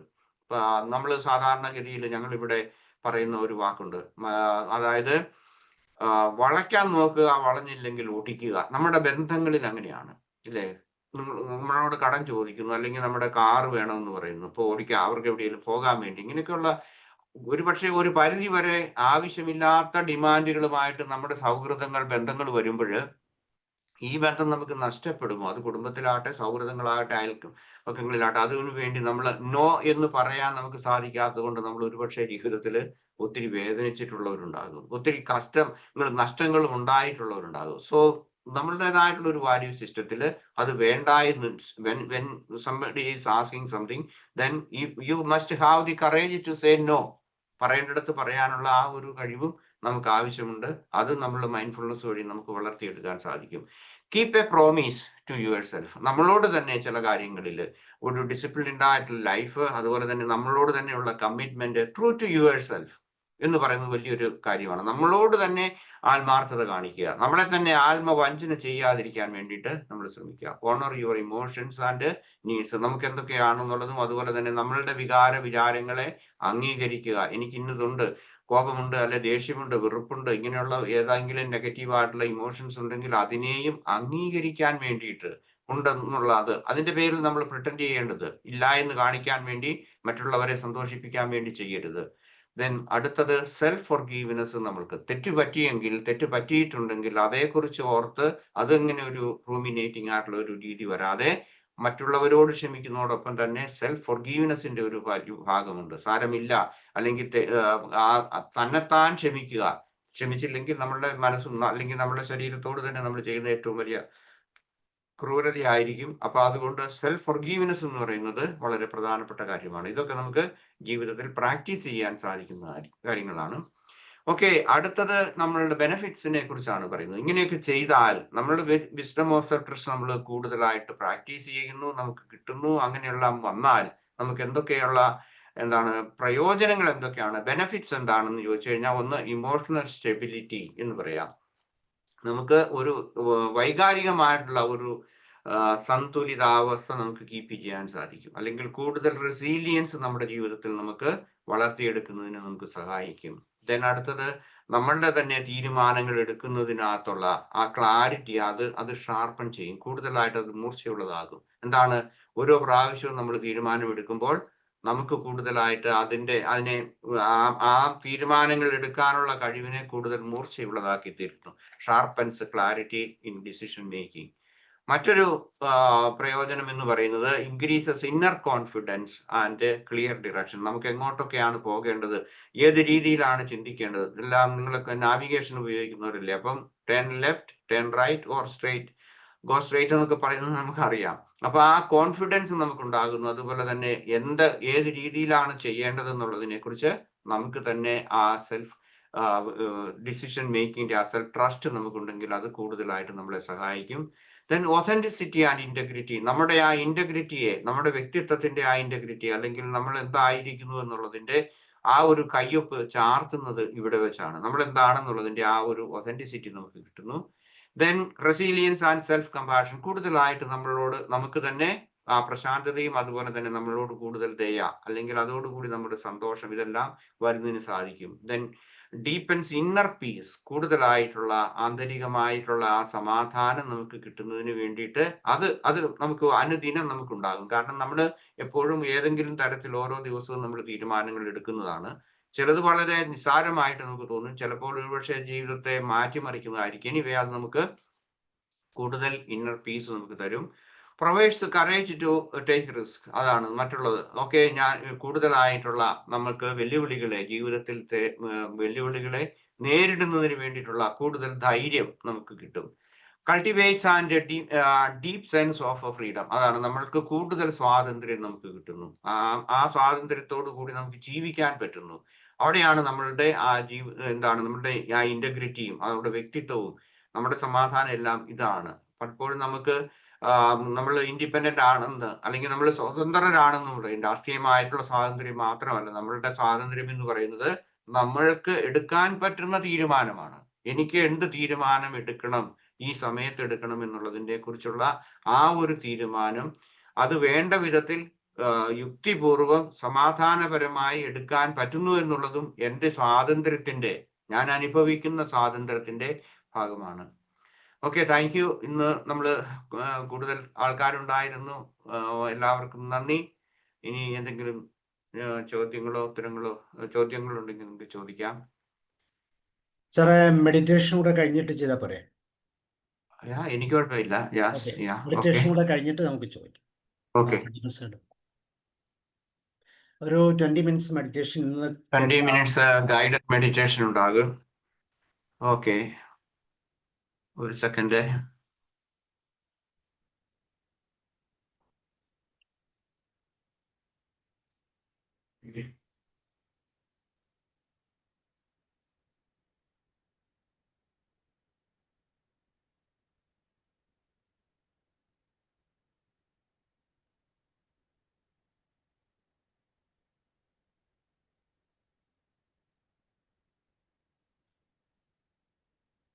സാറേ, ഞാൻ അത് മ്യൂസിക് ഒന്ന് പ്ലേ ചെയ്യാണ് പറയണേ. ചെയ്തോളൂ.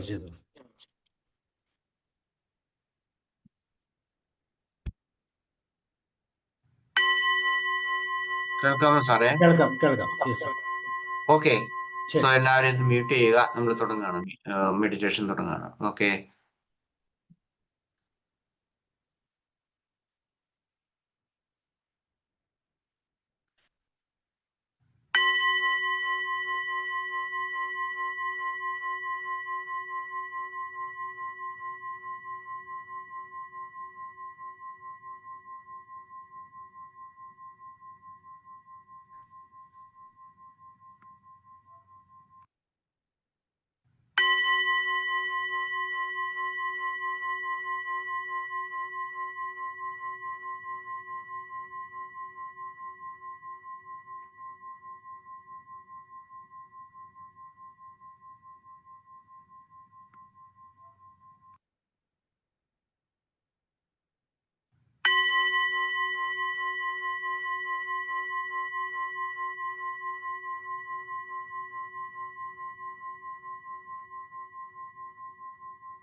ആത്മവിശ്വാസത്തിന്റെ ജ്ഞാനത്തെ കേന്ദ്രീകരിച്ചുള്ള മാർഗനിർദ്ദേശ ധ്യാനത്തിലേക്ക് എല്ലാവർക്കും സ്വാഗതം. ശാന്തമായ ഒരിടത്ത് ഏറ്റവും സുഖകരമായ രീതിയിൽ നിങ്ങൾ ഇരുപ്പുറപ്പിച്ചുവെന്ന് കരുതുന്നു.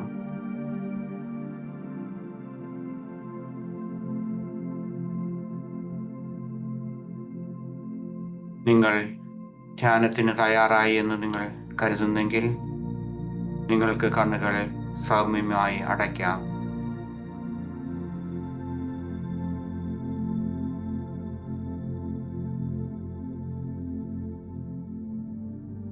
മനസ്സിനും ശരീരത്തിനും കൂടുതൽ സന്തോഷവും സമാധാനവും വിശ്രമവും ലഭിക്കുന്നതിന് വേണ്ടി നമുക്ക് നമ്മളുടെ ശ്വാസോച്ഛ്വാസത്തെ കേന്ദ്രീകരിച്ചുകൊണ്ട് ധ്യാനം തുടരാം.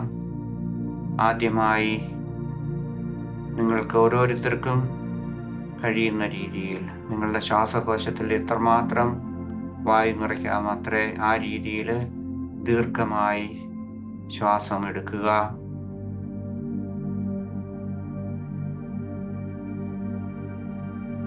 സാവധാനം നിശ്വസിക്കുക.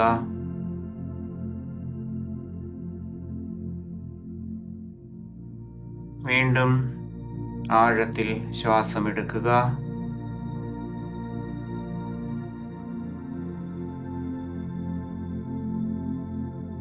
ശാന്തമായി നിശ്വസിക്കുക. ഒരിക്കൽ കൂടി ആഴത്തിൽ ശ്വാസമെടുക്കുകയും സാവധാനം ശ്വാസം പുറത്തേക്ക് വിടുകയും ചെയ്യുക.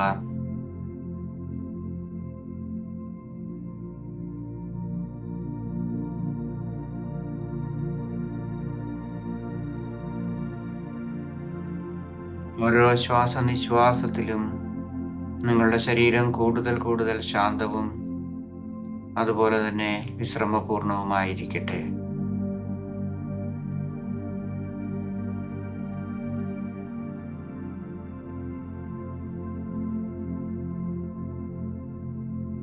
നമുക്ക് നമ്മളുടെ ശ്വാസോച്ഛ്വാസ നിരീക്ഷണത്തിലേക്ക് മടങ്ങി വരാം. 4 അല്ലെങ്കിൽ 5 സെക്കൻഡ് ശ്വാസം എടുക്കുവാനും അത്രയും സമയം നിശ്വസിക്കുവാനും ഉള്ള രീതിയിൽ ഒരു നിശ്വാസ താളം നമുക്ക് നമ്മിൽ തന്നെ സൃഷ്ടിക്കാം.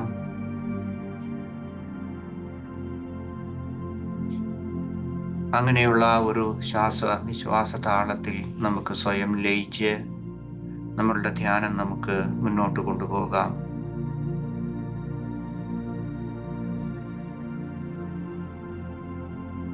ശാന്തമായി സൗമ്യമായി അല്പം ദീർഘമായി ശ്വസിക്കുക.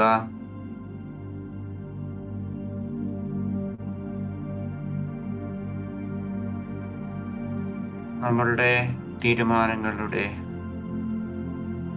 ആ വിജ്ഞാനം അടങ്ങിയിരിക്കുന്നത് നമ്മളെ തന്നെ, നമ്മുടെ ആന്തരികാവസ്ഥയെ നമ്മൾ നിശബ്ദതയിൽ ശ്രദ്ധിക്കുമ്പോഴാണ്. നിങ്ങൾ ശ്വസിക്കുമ്പോൾ ചുറ്റുമുള്ള ശബ്ദങ്ങളെ ശ്രദ്ധിക്കുക.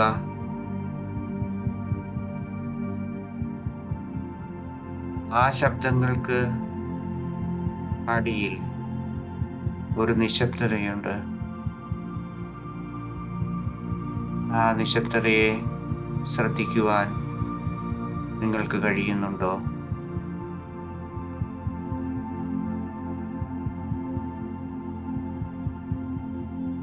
നിങ്ങളുടെ മുറിക്കുള്ളിൽ അല്ലെങ്കിൽ നിങ്ങളുടെ വീടിന് പുറത്തുള്ള ശബ്ദങ്ങൾ, വിദൂരത്തിലുള്ള ശബ്ദങ്ങൾ ആദ്യം ശ്രദ്ധിക്കുക. അതിനുശേഷം അത് സാവധാനം കുറച്ച് നിങ്ങളുടെ മുറിക്കുള്ളിലേക്ക് വരെ എത്തുക. ആ ശബ്ദകോലാഹലങ്ങൾക്ക് അടിയിൽ ഒരു നിശബ്ദതയുണ്ട്. അതിനെ കൂടി ശ്രദ്ധിക്കുക.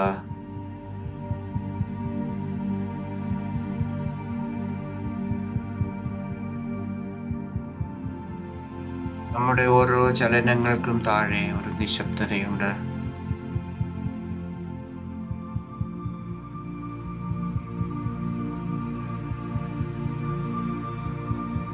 നമ്മളുടെ ഓരോ ചിന്തകൾക്കടിയിലും ഒരു നിശബ്ദതയുണ്ട്.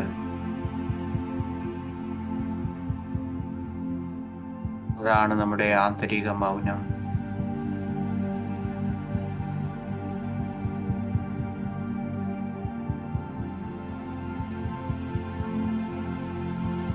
നിശബ്ദത അല്ലെങ്കിൽ ആന്തരിക മൗനം നമ്മൾ സൃഷ്ടിക്കുകയല്ല,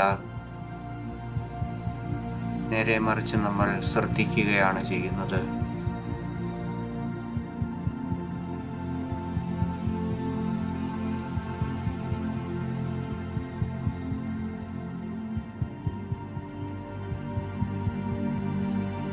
മേഘങ്ങൾക്ക് പിന്നിലെ ആകാശം പോലെ നമ്മുടെ ഉള്ളിൽ എപ്പോഴും ഒരു നിശബ്ദതയുടെ സാന്നിധ്യമുണ്ട്. നമ്മുടെ ആന്തരിക മൗനം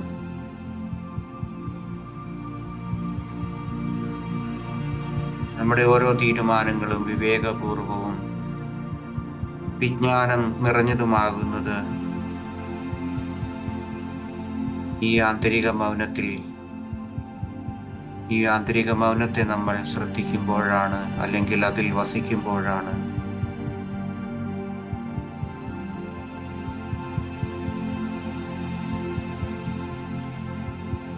നിങ്ങൾക്ക് അടുത്ത നിമിഷങ്ങളിൽ ഒന്നും ചെയ്യുവാനില്ല.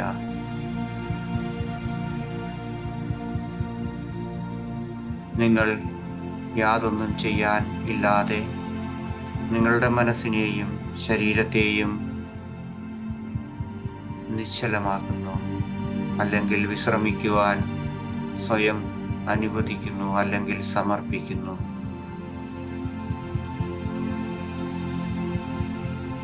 ആ സമർപ്പണത്തിൽ നമുക്ക് ഇനിയുള്ള നിമിഷങ്ങളിൽ നമുക്ക് വ്യാപരിക്കാം. ശാന്തമായി ശ്വസിക്കുക. ഓരോ ശ്വാസനിശ്വാസങ്ങളെ കുറിച്ചുള്ള അവബോധം വിടാതെ തുടരുക. ചിന്തകൾ ഉണ്ടാകാം, അല്ലെങ്കിൽ പുറമേ ശബ്ദങ്ങൾ നിങ്ങൾ കേൾക്കാം. നിങ്ങളുടെ ശരീരത്തിൽ വേദനയോ അസ്വസ്ഥതയോ ഉണ്ടാകാം. എല്ലാറ്റിനെയും നിരീക്ഷിക്കുക.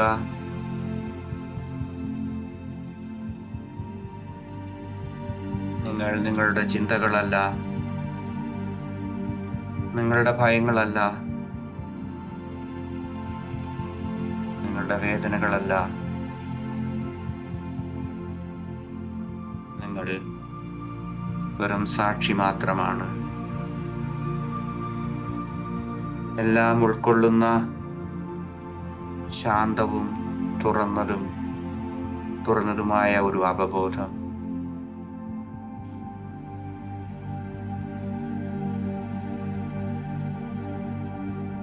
ഇവിടെ ഇപ്പോൾ പൂർണ്ണമായി സന്നിഹിതരായിരിക്കുക.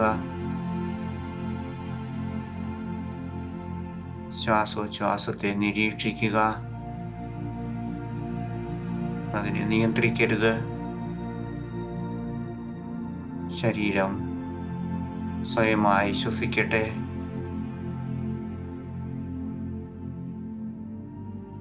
നിരീക്ഷിക്കുക.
നിശബ്ദതയെ നിങ്ങൾ സ്വീകരിക്കുക. ഈ നിമിഷം നിങ്ങളുടെ ഉള്ളിൽ നിലനിൽക്കുന്ന ആ നിശബ്ദതയെ, ആ മൗനത്തെ വരവേൽക്കുക, ഉണരുക. ആ നിശബ്ദതയാണ് നമ്മളുടെ ആന്തരിക ശബ്ദം. അതാണ് നമ്മളുടെ ആത്മവിശ്വാസത്തിൻ്റെ കൃപ അല്ലെങ്കിൽ വിജ്ഞാനം.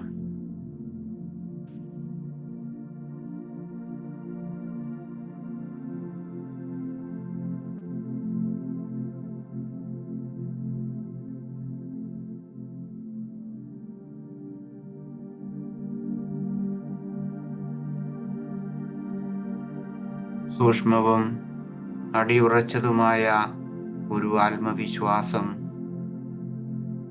ഉച്ചത്തിൽ ഉദ്ഘോഷിക്കപ്പെടുന്നില്ല.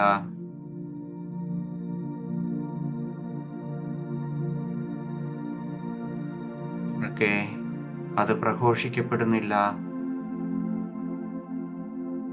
എന്തെങ്കിലും നേടിയെന്നുള്ള അഹംഭാവം അതിനില്ല. പക്ഷെ അത് ഉറച്ചതും ശാന്തവും ഇളകാത്തതുമാണ്.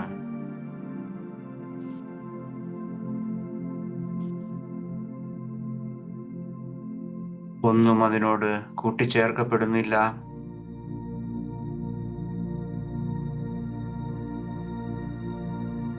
ഒന്നും അതിൽ നിന്ന് അടർത്തപ്പെടുന്നില്ല.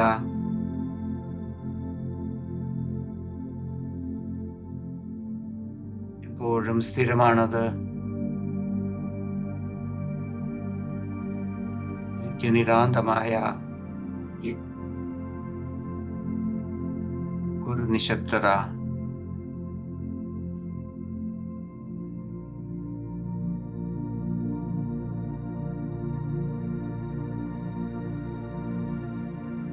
ആ നിശബ്ദതയെ കാതോർക്കുവാൻ ശ്രദ്ധിക്കുക.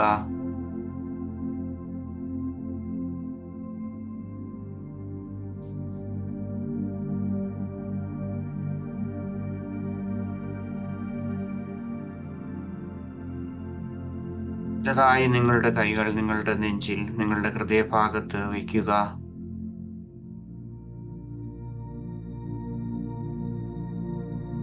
ഇനി സ്വയം നിങ്ങൾ പറയുക, ഞാൻ എന്നെ തന്നെ വിശ്വസിക്കുന്നു.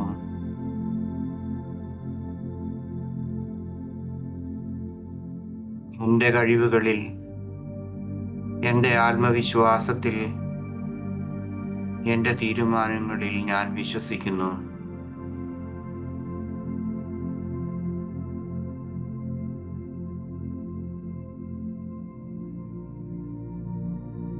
ഇന്നലകളിൽ ഞാൻ ബുദ്ധിമുട്ടുകളിലും സങ്കടങ്ങളിലും വേദനയിലും പരാജയങ്ങളിലും നടന്നിരിക്കാം. എന്നാൽ ഞാൻ ഇപ്പോൾ ഇവിടെയുണ്ട്.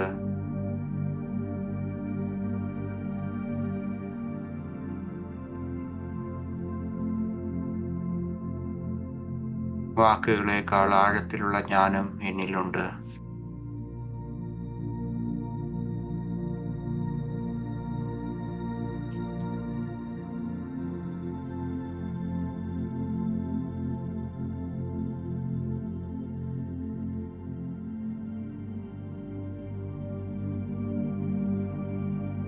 ഞാനാകുന്ന വൃക്ഷത്തിലെ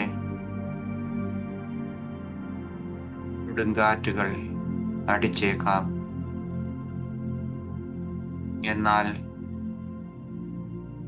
അതിനെ വേരോടെ പിഴുതെറിയുവാൻ ഈ ജീവിതത്തിലെ കൊടുങ്കാറ്റുകൾക്ക് കഴിയില്ല.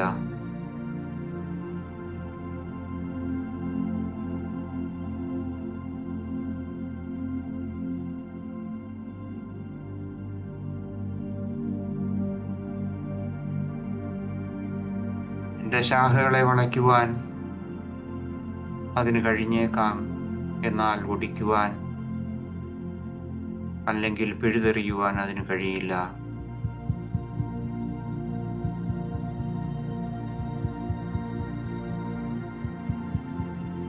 എന്നിലെ നിശബ്ദത എന്നും നിലനിൽക്കും.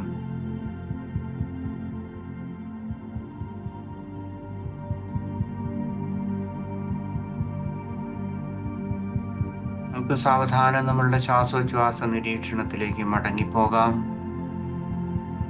ശാന്തമായി ശ്വസിക്കുക.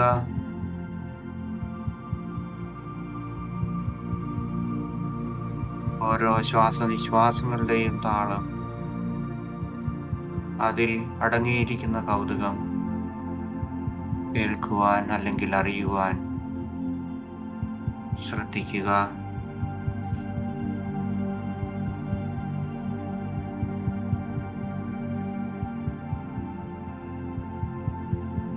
എല്ലാം ഇവിടെ ഉപേക്ഷിക്കുക.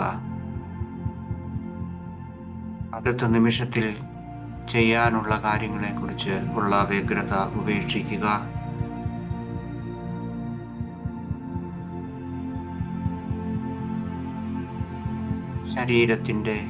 ശരീരത്തിൽ അനുഭവപ്പെടുന്ന വേദനകൾ, അസ്വസ്ഥതകൾ അറിയുക, അംഗീകരിക്കുക.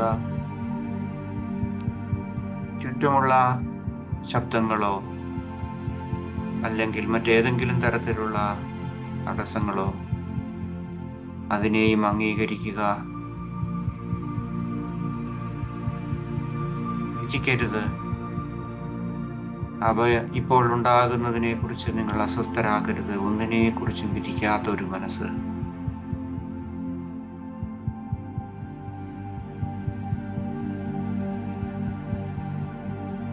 നിശബ്ദതയിൽ വിശ്രമിക്കുക. ഈ നിമിഷത്തിന്റെ സമാധാനം അനുഭവിക്കുക.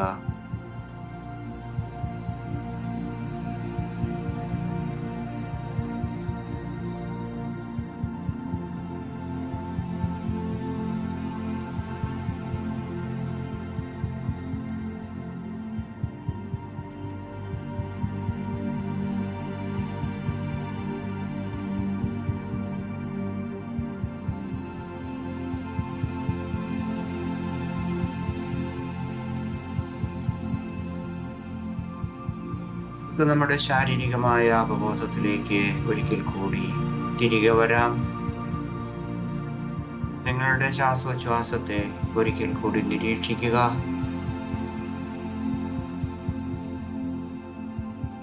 നിങ്ങൾ ഇരിക്കുന്ന മുറി അല്ലെങ്കിൽ നിങ്ങളുടെ വീട്, അതിൻ്റെ ചുറ്റുപാടുകളെ കുറിച്ച് വീണ്ടും അവബോധമുള്ളവരാവുക. നിങ്ങളുടെ കൈകാലുകളിലെ വിരലുകൾ വളരെ സൗമ്യമായി ചലിപ്പിക്കുക.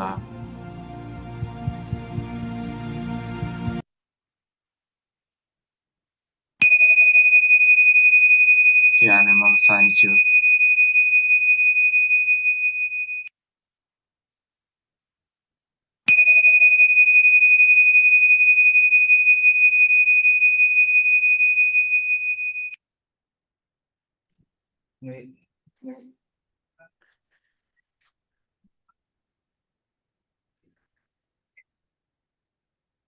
Okay. So thank you, sir. Thank you very much. Thank you very much.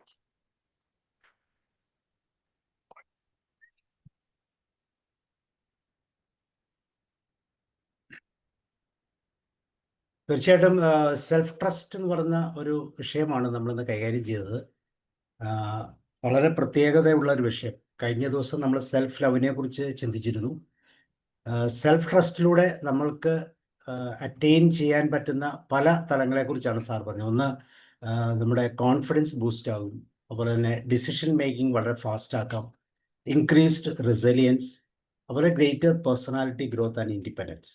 ഈ തലത്തിൽ തന്നെ നമ്മുടെ വെൽബീയിങ് എത്രമാത്രം പോസിറ്റീവായിട്ട് പോകും. അതുപോലെ ആങ്സൈറ്റി കുറയും, സെൽഫ് ഡൗട്ട്, നമുക്ക് നമ്മളെക്കുറിച്ചുള്ള സംശയങ്ങൾ കുറയും, കൃത്യമായിട്ട് നമുക്ക് പ്രസൻറ്റ് ചെയ്യാൻ പറ്റും, എക്സ്റ്റേണൽ വാലിഡേഷൻസ് ചെയ്യാൻ പറ്റും. ഇപ്പോൾ സെൽഫ് ട്രസ്റ്റ് എന്ന് പറയുന്നത് നമ്മളുടെ ട്രൂ സെൽഫിനെ കൃത്യമായിട്ട് ഗൈഡ് ചെയ്യുന്ന ഒരു ടൂളായിട്ട് നമുക്ക് യൂസ് ചെയ്യാൻ പറ്റണം. അപ്പോൾ മാത്രമേ ഒരു മെൻ്റൽ ഹെൽത്തിൻ്റെ തലം പൂർണ്ണമാകൂ എന്ന് വളരെ കൃത്യമായി സാർ ഇവിടെ എക്സ്പ്ലെയിൻ ചെയ്തു. So thank you very much sir. ഇനി നമുക്ക് ഡിസ്കഷനിലേക്ക് പോകാം. മനോഹർലാൽ സാർ സ്റ്റാർട്ട് ചെയ്യും. മ്യൂട്ട് ചെയ്തു. മ്യൂട്ട് ചെയ്യാമല്ലോ അല്ലേ? മ്യൂട്ട് ആകുന്നില്ല. ആ, കേൾക്കാമോ? യെസ്, കേൾക്കാം. ഓക്കെ. ആന്റണി സാർ വളരെ വളരെ നല്ല രീതിയിൽ ട്രസ്റ്റിന്റെ കാര്യങ്ങളൊക്കെ വിശദീകരിച്ചു തന്നു. വളരെ പ്രൊഫഷണൽ ആയിട്ടാണ്. വളരെ സന്തോഷം അനുഭവപ്പെടുന്ന ഒരു മെഡിറ്റേഷൻ, ആശ്വാസം തരുന്ന ഒരു മെഡിറ്റേഷൻ നമുക്ക് നൽകി എന്നതിൽ നന്ദിയുണ്ട്. വളരെ കൗതുകത്തോടെയായിരുന്നു ഞാനിത് വീക്ഷിച്ചത്. സെൽഫ് ട്രസ്റ്റ് വളരെയധികം ആവശ്യമുള്ള ഒരു കാര്യമാണെന്ന് നമുക്ക് എല്ലാവർക്കും അറിയുന്നു. Self trust is the first secret of success എന്നാണ് നമ്മുടെ റാൾഫ് വാൾഡോ എമേഴ്സൺ പറഞ്ഞിട്ടുള്ളത്. വളരെ പ്രസക്തമായ ഒരു കാര്യമാണ്. കാരണം നമ്മളെ എബിലിറ്റിയിൽ, നമ്മളെ പൊട്ടൻഷ്യാലിറ്റിയിൽ, നമ്മളെ കഴിവുകൾ, ജഡ്ജ്മെന്റിൽ ഇതെല്ലാം നമുക്ക് വിശ്വാസമുണ്ടെങ്കിൽ മാത്രമേ നമുക്ക് ഏത് ഗോളും അച്ചീവ് ചെയ്യാൻ സാധിക്കൂ. വളരെ നമ്മുടെ മുമ്പിലിരുന്ന പ്രൊഫഷണൽസിനൊക്കെ വളരെ അത്യാവശ്യമായ ഒരു ഘടകമാണ്. കഴിഞ്ഞ പ്രാവശ്യം നമ്മൾ പറഞ്ഞ സെൽഫ് ലവ്, പ്രാവശ്യം നമ്മളിവിടെ ചെയ്തിരിക്കുക സെൽഫ് ട്രസ്റ്റ്. ഇതിനെ പറ്റി നല്ലൊരു ക്ലാസ് തന്നെ കിട്ടിയിട്ടുണ്ട്. എത്ര പ്രശംസിച്ചാലും മതിയാവില്ല. എത്ര നല്ല രീതിയിൽ വളരെ പ്രൊഫഷണൽ ആയിട്ട് അത് പ്രസന്റ് ചെയ്തതിൽ സന്തോഷമുണ്ട്. വളരെ വളരെ എല്ലാവിധ ആശംസകളും എല്ലാവിധ അഭിവാദ്യങ്ങളും ഞാൻ അർപ്പിക്കുന്നു. സാറിൻ്റെ ക്ലാസ് ഇനി കേൾക്കാൻ നമുക്ക് അവസരങ്ങൾ ഉണ്ടാവട്ടെ എന്ന് പ്രാർത്ഥിച്ചുകൊണ്ട് ഞാൻ നിർത്തുന്നു. കൂടെ ഞാൻ ഒരു കാര്യങ്ങളും പറയും. ഞങ്ങളുടെ ഒരു മെൻ്റൽ ഹെൽത്ത് വീക്കിൻ്റെ പരിപാടിയായിട്ട് നടത്തുന്ന ഈ പ്രോഗ്രാം വളരെ നല്ല രീതിയിലാണ് മുന്നോട്ട് പോകുന്നത്. ഇതിൻ്റെ സമാപനമായിട്ട് നമ്മൾ 12-ാം തീയതി തിങ്കളാഴ്ച, ഞായറാഴ്ചയായിരുന്നു ആദ്യം കണ്ടത്, തിങ്കളാഴ്ച നമ്മളെ ഒരു സെമിനാർ സംഘടിപ്പിക്കണം. ഇതിൻ്റെ നമ്മുടെ WHO തീമാണ് നമ്മുടെ സെമിനാറിൻ്റെ ആധാരമായ വിഷയം ആക്സസ് ടു സർവീസസ്. ഇന്ന് മാനസിക ആരോഗ്യ രംഗത്തേക്ക് ആളുകൾക്ക് ആ സൗകര്യങ്ങൾ, സേവനങ്ങൾ ഉപയോഗിക്കാൻ പറ്റാൻ കഴിയാത്ത അപര്യാപ്തത ഇന്ന് നമ്മുടെ സമൂഹത്തിലുണ്ട്. അതിനൊക്കെ മാറ്റം വരുത്തുന്ന രീതിയിലുള്ള ഒരു പ്രമേയമാണ് ഇന്ന് 2025 WHO അവതരിപ്പിക്കുന്നത്. ഞാൻ കൂടുതൽ ഇതിനെപ്പറ്റി ഇപ്പോൾ പറയുന്നില്ല. ആ വിഷയം വളരെ പ്രസക്തമായ ഒരു വിഷയമാണ്. സോഷ്യൽ സ്റ്റിഗ്മയൊക്കെ അനുഭവിക്കുന്ന നമുക്കൊക്കെ അറിയുന്ന ഒരു കാലഘട്ടത്തിൽ വളരെ പ്രസക്തമായ ആ പ്രമേയം നമ്മൾ എന്തുകൊണ്ടും നമ്മളെപ്പോലുള്ള ആളുകൾ മനസ്സിലാക്കേണ്ടതാണ്. അതിനെപ്പറ്റി നമ്മളൊരു സെമിനാർ എല്ലാ ജില്ലകളിലെ നമ്മുടെ പ്രൊഫഷണൽസിനെ ഒക്കെ അണിനിരത്തിക്കൊണ്ടുള്ള ഒരു പരിപാടിയാണ്. ആ പരിപാടിയിൽ എല്ലാവരും സന്നിഹിതരാകണമെന്ന് ഇതിൽ കൂടെ അഭ്യർത്ഥിച്ചുകൊണ്ട് ആന്റണി സാറിൻ്റെ ക്ലാസ്സിന് KCTയുടെ പേരിൽ നന്ദി അർപ്പിച്ചുകൊണ്ട് നിർത്തുന്നു. നമസ്കാരം. Thank you all. Thank you sir. Thank you. Thank you sir. Rajendran sir. Okay, thank you sir. ഇന്നത്തെ ക്ലാസ് വളരെ വളരെ നല്ല ഒരു സെഷനായിരുന്നു സാർ. ശരിക്കും പറഞ്ഞാൽ എല്ലാവർക്കും ജീവിതത്തിൽ പ്രയോജനപ്രദവും അതേപോലെ തന്നെ പഠനാർഹവുമായ ഒരു ക്ലാസ് എന്ന് തന്നെ പറയാം. അതിനേക്കാൾ ഉപരി സാറിൻ്റെ അമിതമായ ഭാഷണവും പ്രത്യേകിച്ചും മികച്ച ഒരു ഭാഷാശുദ്ധിയും എന്നാൽ വളരെ ലളിതവുമായിട്ടുള്ള ഒരു ക്ലാസ് ആയതുകൊണ്ട് തന്നെ ആരും ശ്രദ്ധിക്കപ്പെടുന്ന വിധത്തിലുള്ള വളരെ മനോഹരമായിട്ടാണ് സാർ കൈകാര്യം ചെയ്തത്. മാത്രമല്ല മനസ്സിൽ പതിയുന്ന ഒരു ക്ലാസ് തന്നെയായിരുന്നു. വളരെ സന്തോഷം സാർ. പ്രത്യേകിച്ചും ആന്റണി പുത്തമ്പുരക്കൽ സാറിന് പ്രത്യേക സ്നേഹവും അഭിവാദ്യങ്ങളും അർപ്പിക്കുകയാണ്. ഇത്തരം ക്ലാസ്സുകൾ കോർത്തിണക്കിക്കൊണ്ടു പോകുന്ന സാബു സാറിനും പ്രത്യേക നന്ദി അറിയിച്ചുകൊണ്ട് നിർത്തുന്നു sir. Thank you. Thank you sir. Thank you sir. ഇനി നിങ്ങൾക്ക് ഇന്ന് എടുത്ത ക്ലാസ്സിനെ കുറിച്ച് എന്തെങ്കിലും സംശയങ്ങളുണ്ടെങ്കിൽ, ആർക്കെങ്കിലും ഉണ്ടെങ്കിൽ അത് സാറിനോട് ചോദിക്കാം. ഡിസ്കഷന് പോകുന്നതിന് മുമ്പ് എന്തെങ്കിലും സംശയങ്ങൾ, നമ്മൾ സെൽഫ് ട്രസ്റ്റ് എന്ന് പറയുന്ന ഒരു ഏരിയയിൽ വളരെ ഡീറ്റെയിൽ ആയിട്ടാണ് സാറ് മൈൻഡ്ഫുൾനെസ്സിനോട് കോർത്തിണക്കി സംസാരിച്ചത്. അപ്പം എന്തെങ്കിലും ആ കാര്യത്തെക്കുറിച്ച്, പറഞ്ഞ കാര്യത്തെക്കുറിച്ചോ അല്ലെങ്കിൽ എന്തെങ്കിലും കാര്യങ്ങളെക്കുറിച്ചോ ഡൗട്ട്സ് ഉണ്ടെങ്കിൽ ഒന്ന് ചോദിക്കാനുള്ളൊരു അവസരമാണ്. ഉണ്ടെങ്കിൽ അഡ്മിറ്റ് ചെയ്യാം, അല്ലെങ്കിൽ നമ്മൾ ഡിസ്കഷനിലേക്ക് പോകും. Okay, then Roy sir.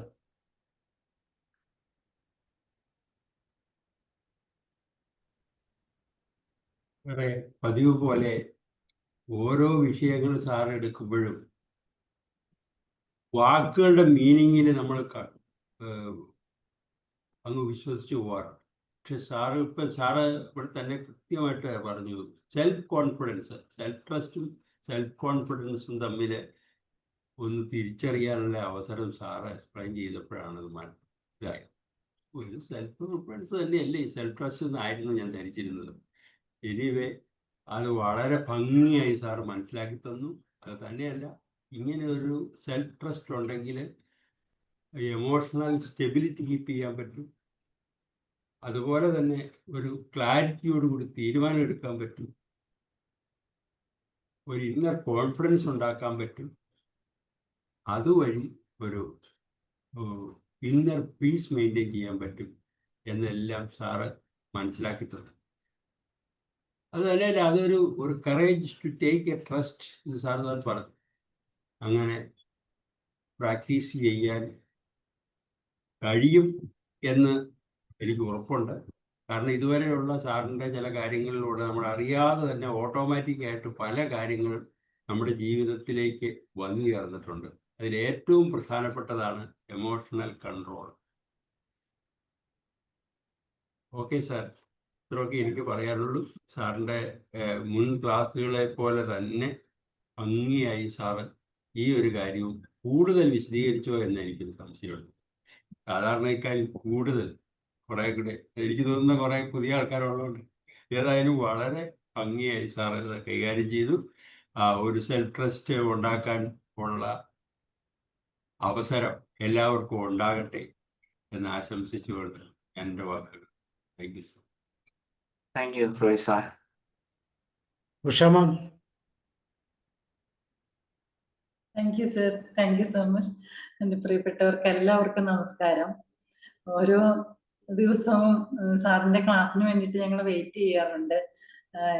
ഇപ്പോൾ ഒരു 136ാമത്തെ മൈൻഡ്ഫുൾനെസ് ക്ലാസ് ആണ് സാർ എടുക്കുന്നതെങ്കിൽ ഒരു വ്യക്തിയുടെ ജീവിതത്തിൽ അല്ലെങ്കിൽ ഒരു മനുഷ്യന്റെ ജീവിതത്തിലെ മൈൻഡ്ഫുൾനെസ് എന്ന് പറഞ്ഞാൽ പ്രാക്ടീസ് ചെയ്യുക എന്നുള്ളത് എത്രമാത്രം ഇമ്പോർട്ടന്റ് ആണെന്നാണ് ഇതിലൂടെ നമുക്ക് മനസ്സിലാക്കാനായിട്ട് കഴിയുന്നത്. ഒരു വ്യക്തിയുടെ എല്ലാ തലങ്ങളിലും അതിന്റെ ഒരു സ്വാധീനം എത്രമാത്രം വലുതാണെന്ന് നമുക്ക് റോയ് സാറൊക്കെ പറഞ്ഞതുപോലെ ഓരോ ക്ലാസ്സുകൾ കഴിയുമ്പോഴും നമ്മുടെ വ്യക്തി ജീവിതത്തിൽ വരുന്ന മാറ്റങ്ങളിലൂടെ നമുക്ക് മനസ്സിലാക്കാനായിട്ട് കഴിയും.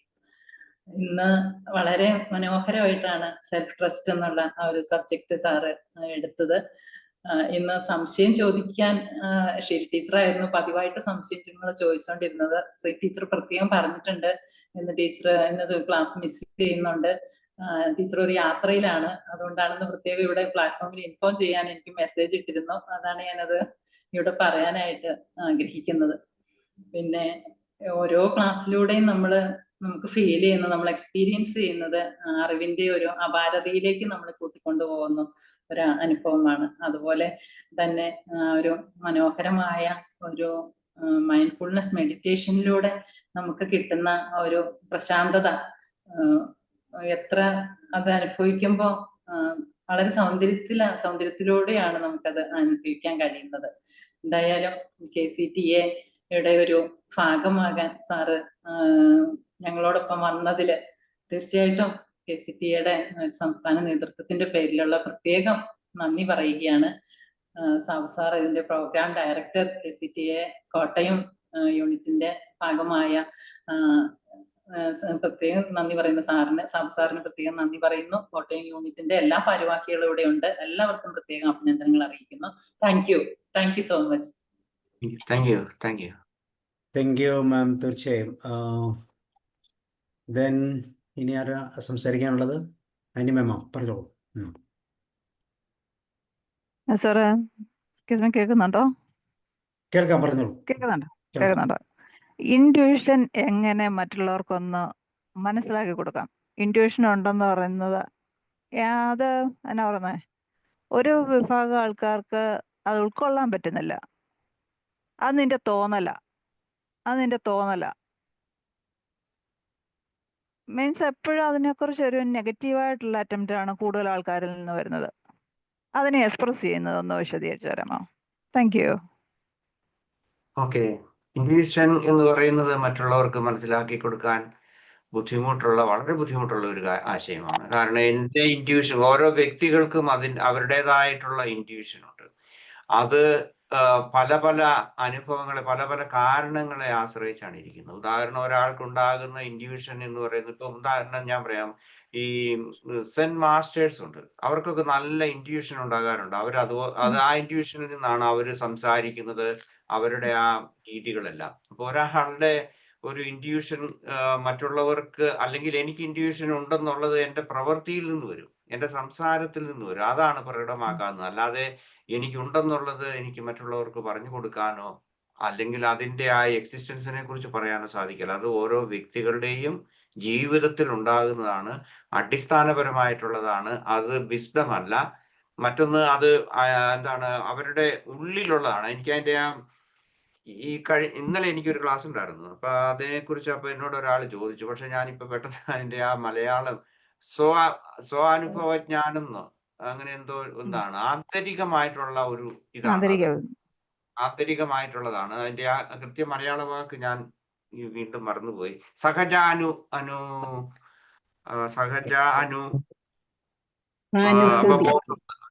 ഓക്കെ, സഹജമായിട്ടുള്ളതാണ്. ഒരു വ്യക്തിയുടെ ഏറ്റവും ഫണ്ടമെന്റൽ ആയിട്ടുള്ള ഒരു കാര്യമാണ്. അത് എക്സ്പ്ലെയിൻ ചെയ്യാൻ, അത് പറഞ്ഞു കൊടുക്കാൻ നമുക്ക് സാധിക്കില്ല. മറ്റുള്ളവർ അംഗീകരിക്കുന്നില്ലെങ്കിൽ leave it, accept it, that's all. Thank you sir. Okay, thank you. വേറെ ഇനി ആർക്കെങ്കിലും സംസാരിക്കാൻ? വത്സമ മാം പറയൂ. Thank you sir. Thank you Antony sir. ഓരോ ദിവസവും സാറ് വിവിധങ്ങളായ ഡിഷുകളാണ് മൈൻഡ്ഫുൾനെസ്സിനെ വളർത്തിക്കൊണ്ടിരിക്കുന്നത്. ഇന്ന് വളരെ ഭംഗിയായി സെൽഫ് ട്രസ്റ്റിനെ ഞങ്ങൾക്ക് പരിചയപ്പെടുത്തി തന്നു. സെൽഫ് കോൺഫിഡൻസും എബിലിറ്റി സ്കിൽസും അതിന്റെ പർപ്പസ് എന്താണെന്നൊക്കെ വളരെ വിശദമായി പറഞ്ഞു. വളരെ ശാന്തമായ ആ പ്രഭാഷണം കേൾക്കാൻ തന്നെ മനസ്സിന് വേണ്ടിയൊരു കുളിർമ തരുന്നതായിരുന്നു. മൈൻഡ്ഫുൾ മെഡിറ്റേഷന്റെ വിവിധ തലങ്ങളെ പറ്റി നാളുകളായി സാർ ക്ലാസ് എടുത്തോണ്ടിരിക്കുക. സാറിന്റെ നേരിട്ടുള്ള ക്ലാസ്സിൽ ഞാൻ പങ്കെടുത്തിട്ടുണ്ട്. അപ്പൊ എനിക്ക് വളരെയധികം അടുത്തറിയാവുന്ന ഒരു വ്യക്തിത്വം കൂടിയാണ്. വളരെ സന്തോഷം. ഇന്നത്തെ ക്ലാസ് വളരെ ഒരു കൂടുതൽ അറിവിലേക്ക് എത്തിക്കുന്ന, ഒരു സെൽഫ് കോൺഫിഡൻസ് വർദ്ധിക്കുന്ന ഒരു ക്ലാസ് ആയിരുന്നു. വളരെ നന്ദി. സെൽഫ് ട്രസ്റ്റിന്റെ പറ്റി ഇത്രയും ഒരു നല്ല ക്ലാസ് ആദ്യമായിട്ടാണ് ഞാൻ അറ്റൻഡ് ചെയ്യുന്നത്. Thank you sir. Thank you very much. Thank you. ഒരിക്കൽ നമ്മൾ അയൽക്കാരായിരുന്നു, ഇപ്പോൾ മാറി അല്ലേ?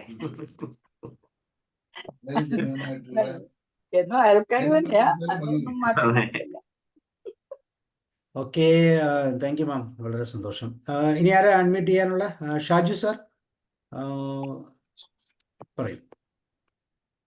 ഓക്കെ, നമസ്കാരം. സാറിൻ്റെ ക്ലാസ് ഞാൻ വളരെ കുറച്ചേ കേട്ടിട്ടുള്ളൂ.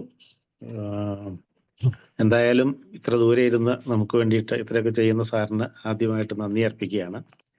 പിന്നെ ഈ സെൽഫ് എന്ന് പറയുന്ന ഒരു ആസ്പെക്റ്റ് പലരും പല രീതിയിലാണ് മനസ്സിലാക്കുന്നത്. കഴിഞ്ഞ ദിവസം നമ്മൾ തന്നെ സെൽഫ് ലവിനെ കുറിച്ച് പറഞ്ഞു. അതുപോലെ ഒരു സെൽഫ് റെസ്പെക്റ്റ്, അല്ലെങ്കിൽ സെൽഫ് അവെയർനെസ്, സെൽഫ് കോൺഫിഡൻസ്, ഇങ്ങനെയുള്ള വാക്കുകളെ കുറിച്ചൊക്കെ പറഞ്ഞു വന്നു കഴിയുമ്പോൾ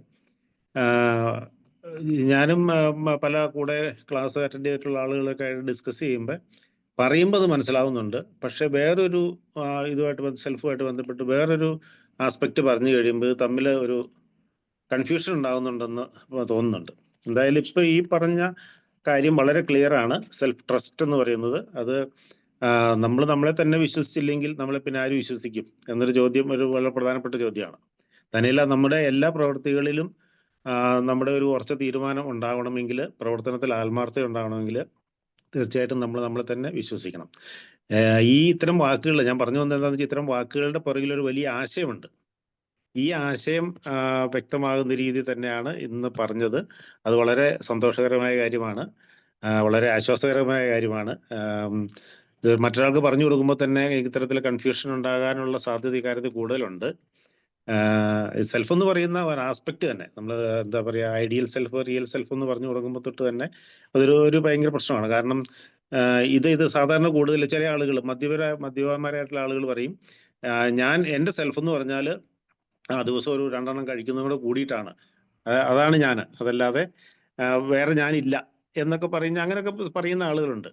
അപ്പൊ അവരോടൊക്കെ ഇത് എങ്ങനെ അതിലെ ഒരു പ്രശ്നം എന്താണെന്ന് പറഞ്ഞു കൊടുക്കും എന്നുള്ളതൊരു വലിയ കൺഫ്യൂഷൻ ആയിരുന്നു. അത് പറഞ്ഞാൽ എല്ലാ സമയത്തൊന്നും അത് നമുക്ക് സ്ഥാപിക്കാൻ പറ്റില്ല.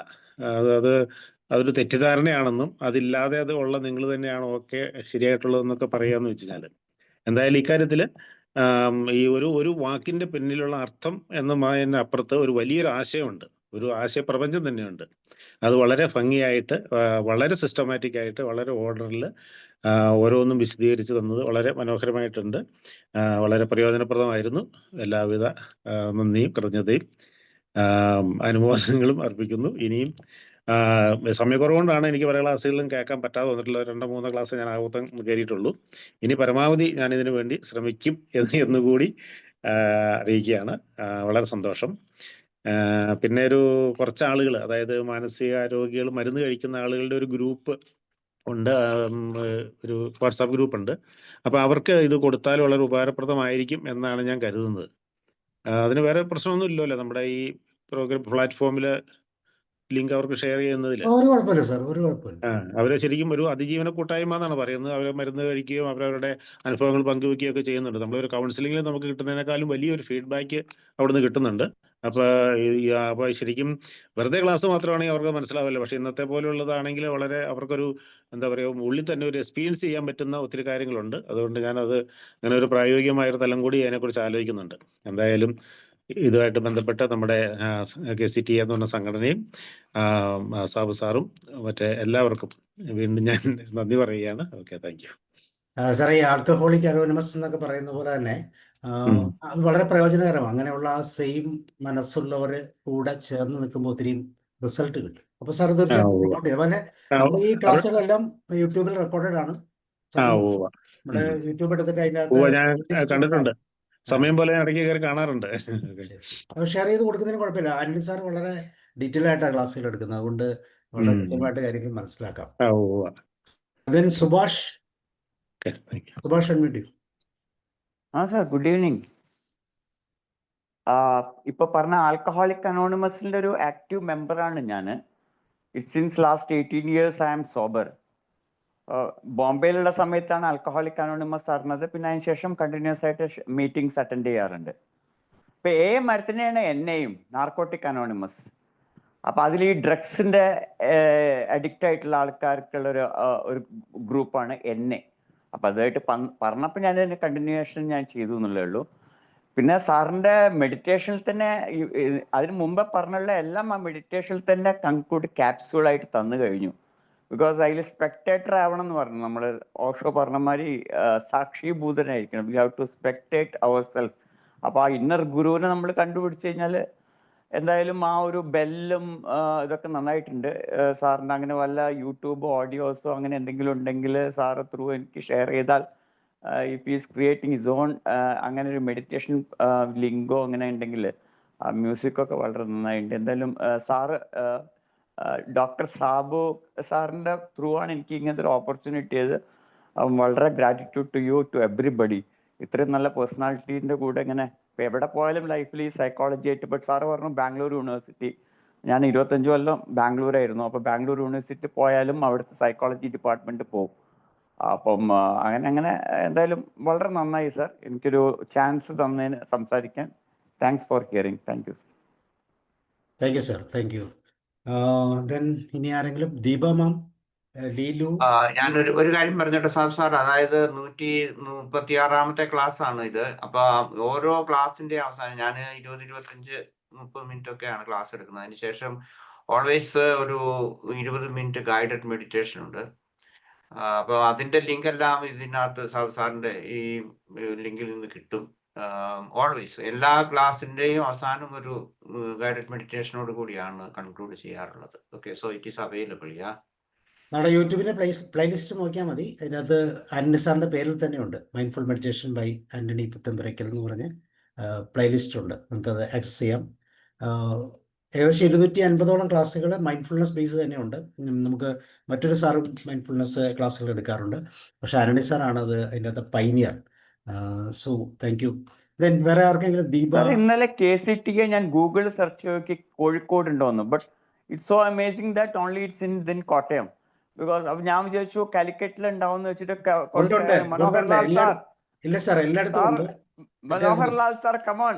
അപ്പം അവിടെ ഇല്ല കാലിക്കറ്റില്. ഞാൻ KCTA കാലിക്കറ്റ് അടിച്ചപ്പോ കിട്ടിയില്ല, കോട്ടയാണ് മുന്നിൽ നിൽക്കുന്നത്. അപ്പം സോ ഡെസ്പറേറ്റിംഗ്, നോട്ട് സോ ഡിസപ്പോയിന്റിംഗ്. ഇല്ല സാർ, അത് നമ്മളുടെ ഈ അഹങ്കാരാണ്. ഈ സോഷ്യൽ മീഡിയയുടെ പ്രത്യേകതയാണ്. നമ്മളിപ്പോ KCTA കോട്ടയം എന്നുള്ള ടൈറ്റിലില് ഇത്രയും ക്ലാസ്സുകൾ ചെയ്തുകൊണ്ടാണ് അങ്ങനെ വരുന്നത്. ഓൾറെഡി എല്ലായിടത്തും ഉണ്ട്, എല്ലാ ജില്ലകളിലും ഉണ്ട്. അത് നമ്മൾ കൂടുതൽ പ്രബലപ്പെടുത്തിക്കൊണ്ടിരിക്കുകയാണ്. എല്ലാ ജില്ലകളും സജീവമാക്കിയിട്ട് കൂടുതൽ മെമ്പേഴ്സ് നമ്മുടെ കൂടെ വരാനുണ്ട്. അത് ഞങ്ങളെ ഒരു ക്വാളിഫൈഡ് ആയിട്ടുള്ള ആളുകളെ മാത്രമേ നമ്മൾ മെമ്പർഷിപ്പ് കൊടുക്കുള്ളൂ എന്നതാണ് നമ്മുടെ തീരുമാനം. അപ്പൊ ആ രീതിയിലുള്ള ആളുകളെ, ക്വാളിറ്റി ഉള്ള ആളുകൾ, ക്വാളിഫിക്കേഷൻ മാത്രമല്ല ക്വാളിറ്റി കൂടി ഞങ്ങൾ ഇൻഷുർ ചെയ്തിട്ടാണ് So I have to go a long run to reach you, right? Okay, thank you. Then വേറെ ആർക്കെങ്കിലും? Deepa, Kunjayi master, George sir, Joshi sir, ആർക്കെങ്കിലും എന്തെങ്കിലും ഷെയർ ചെയ്യണമെങ്കിൽ പറയാം. നാളത്തെ ദിവസം നമുക്ക് രാജേന്ദ്രൻ സാറാണ് ക്ലാസ് എടുക്കുക. രാജേന്ദ്രൻ സാർ ഉണ്ടോ? സാറിൻ്റെ ടോപ്പിക്കിനെ കുറിച്ച് ഒന്ന് പറയാം. മെമ്മറി ആൻഡ് മെൻ്റൽ ഹെൽത്ത് ആണ് സാറിൻ്റെ വിഷയം. രാജേന്ദ്രൻ സാർ ഉണ്ടോ? തിരക്കിലാണോ? ഉണ്ട് സാർ, ഉണ്ട് സാർ. ഓക്കെ, നാളത്തെ ക്ലാസ്സിനെ കുറിച്ച് ജസ്റ്റ് ഒരു പോയിന്റ് പറയൂ സാർ. ഓക്കെ ഓക്കെ സാറേ, നാളത്തെ ക്ലാസ് നമ്മൾ ഉദ്ദേശിക്കുന്നത് മെമ്മറി, അതിൽ ബേസ് ചെയ്തുള്ള ഒരു ക്ലാസ്സാണ്. മെമ്മറി എന്ന് പറയുമ്പോൾ നമ്മുടെ പഠിക്കുന്ന കുട്ടികൾക്ക് പല കാര്യങ്ങളും പെട്ടെന്ന് മറന്നു പോകുന്നു. അതേപോലെ തന്നെ യുവാക്കൾക്കുണ്ട് മറവി. പ്രായം ചെന്നവർക്കും അവരുടെ പ്രായത്തിൻ്റെ ആധിക്യമനുസരിച്ച് മറവിയിൽ പല പല വ്യത്യാസങ്ങൾ വരുന്നുണ്ട്. അപ്പോൾ ഇത് എല്ലാവർക്കും പ്രയോജനപ്രദമാവുന്ന വിധത്തിലുള്ള ബേസ് ചെയ്തിട്ടുള്ള ക്ലാസ് ആണ്. മാത്രമല്ല അത് ഹെൽത്ത് റിലേറ്റഡ് കൂടെ ആക്കിയിട്ടാണ് നമ്മൾ പോകുന്നത്. അത് കുറച്ചു കൊണ്ടുവരാൻ ഉള്ള മാർഗങ്ങൾ, അതിൻ്റെ പ്രതിരോധ പ്രവർത്തനങ്ങൾ, ഇതെല്ലാം ഉൾക്കൊള്ളിച്ചുകൊണ്ടുള്ള ക്ലാസ്സാണ് ഞാൻ ഉദ്ദേശിക്കുന്നത്. തീർച്ചയായിട്ടും, മെമ്മറി ഇല്ലെങ്കിൽ എന്ത് മനുഷ്യനല്ലേ. ഞങ്ങൾ വെയിറ്റ് ചെയ്യുക. Okay, then Victor George unmute ചെയ്യാമോ? ഇടുക്കി ആകുന്നില്ല. പറയും. ഒന്നുമില്ല, പ്രത്യേകിച്ച് പറയാനില്ല. ക്ലാസ് കേൾക്കുമായിരുന്നു. Okay, fine. സ്ഥലം എവിടെയാ? ഇടുക്കി എവിടെയാ? ഇടുക്കി ഞാൻ Vazhakulam near Muvattupuzha, near Thodupuzha. Okay. Okay, thank you. Okay, ഇനി ജോർജ് സാറും കൂടെ വന്നാൽ പോയാൽ നമുക്ക് നിർത്താമായിരുന്നു. ബാബു സാർ ഉണ്ടല്ലോ, ബാബു സാർ, കുഞ്ഞായി മാസ്റ്റർ, ആർക്കെങ്കിലും? ബാബു സാർ പറയും.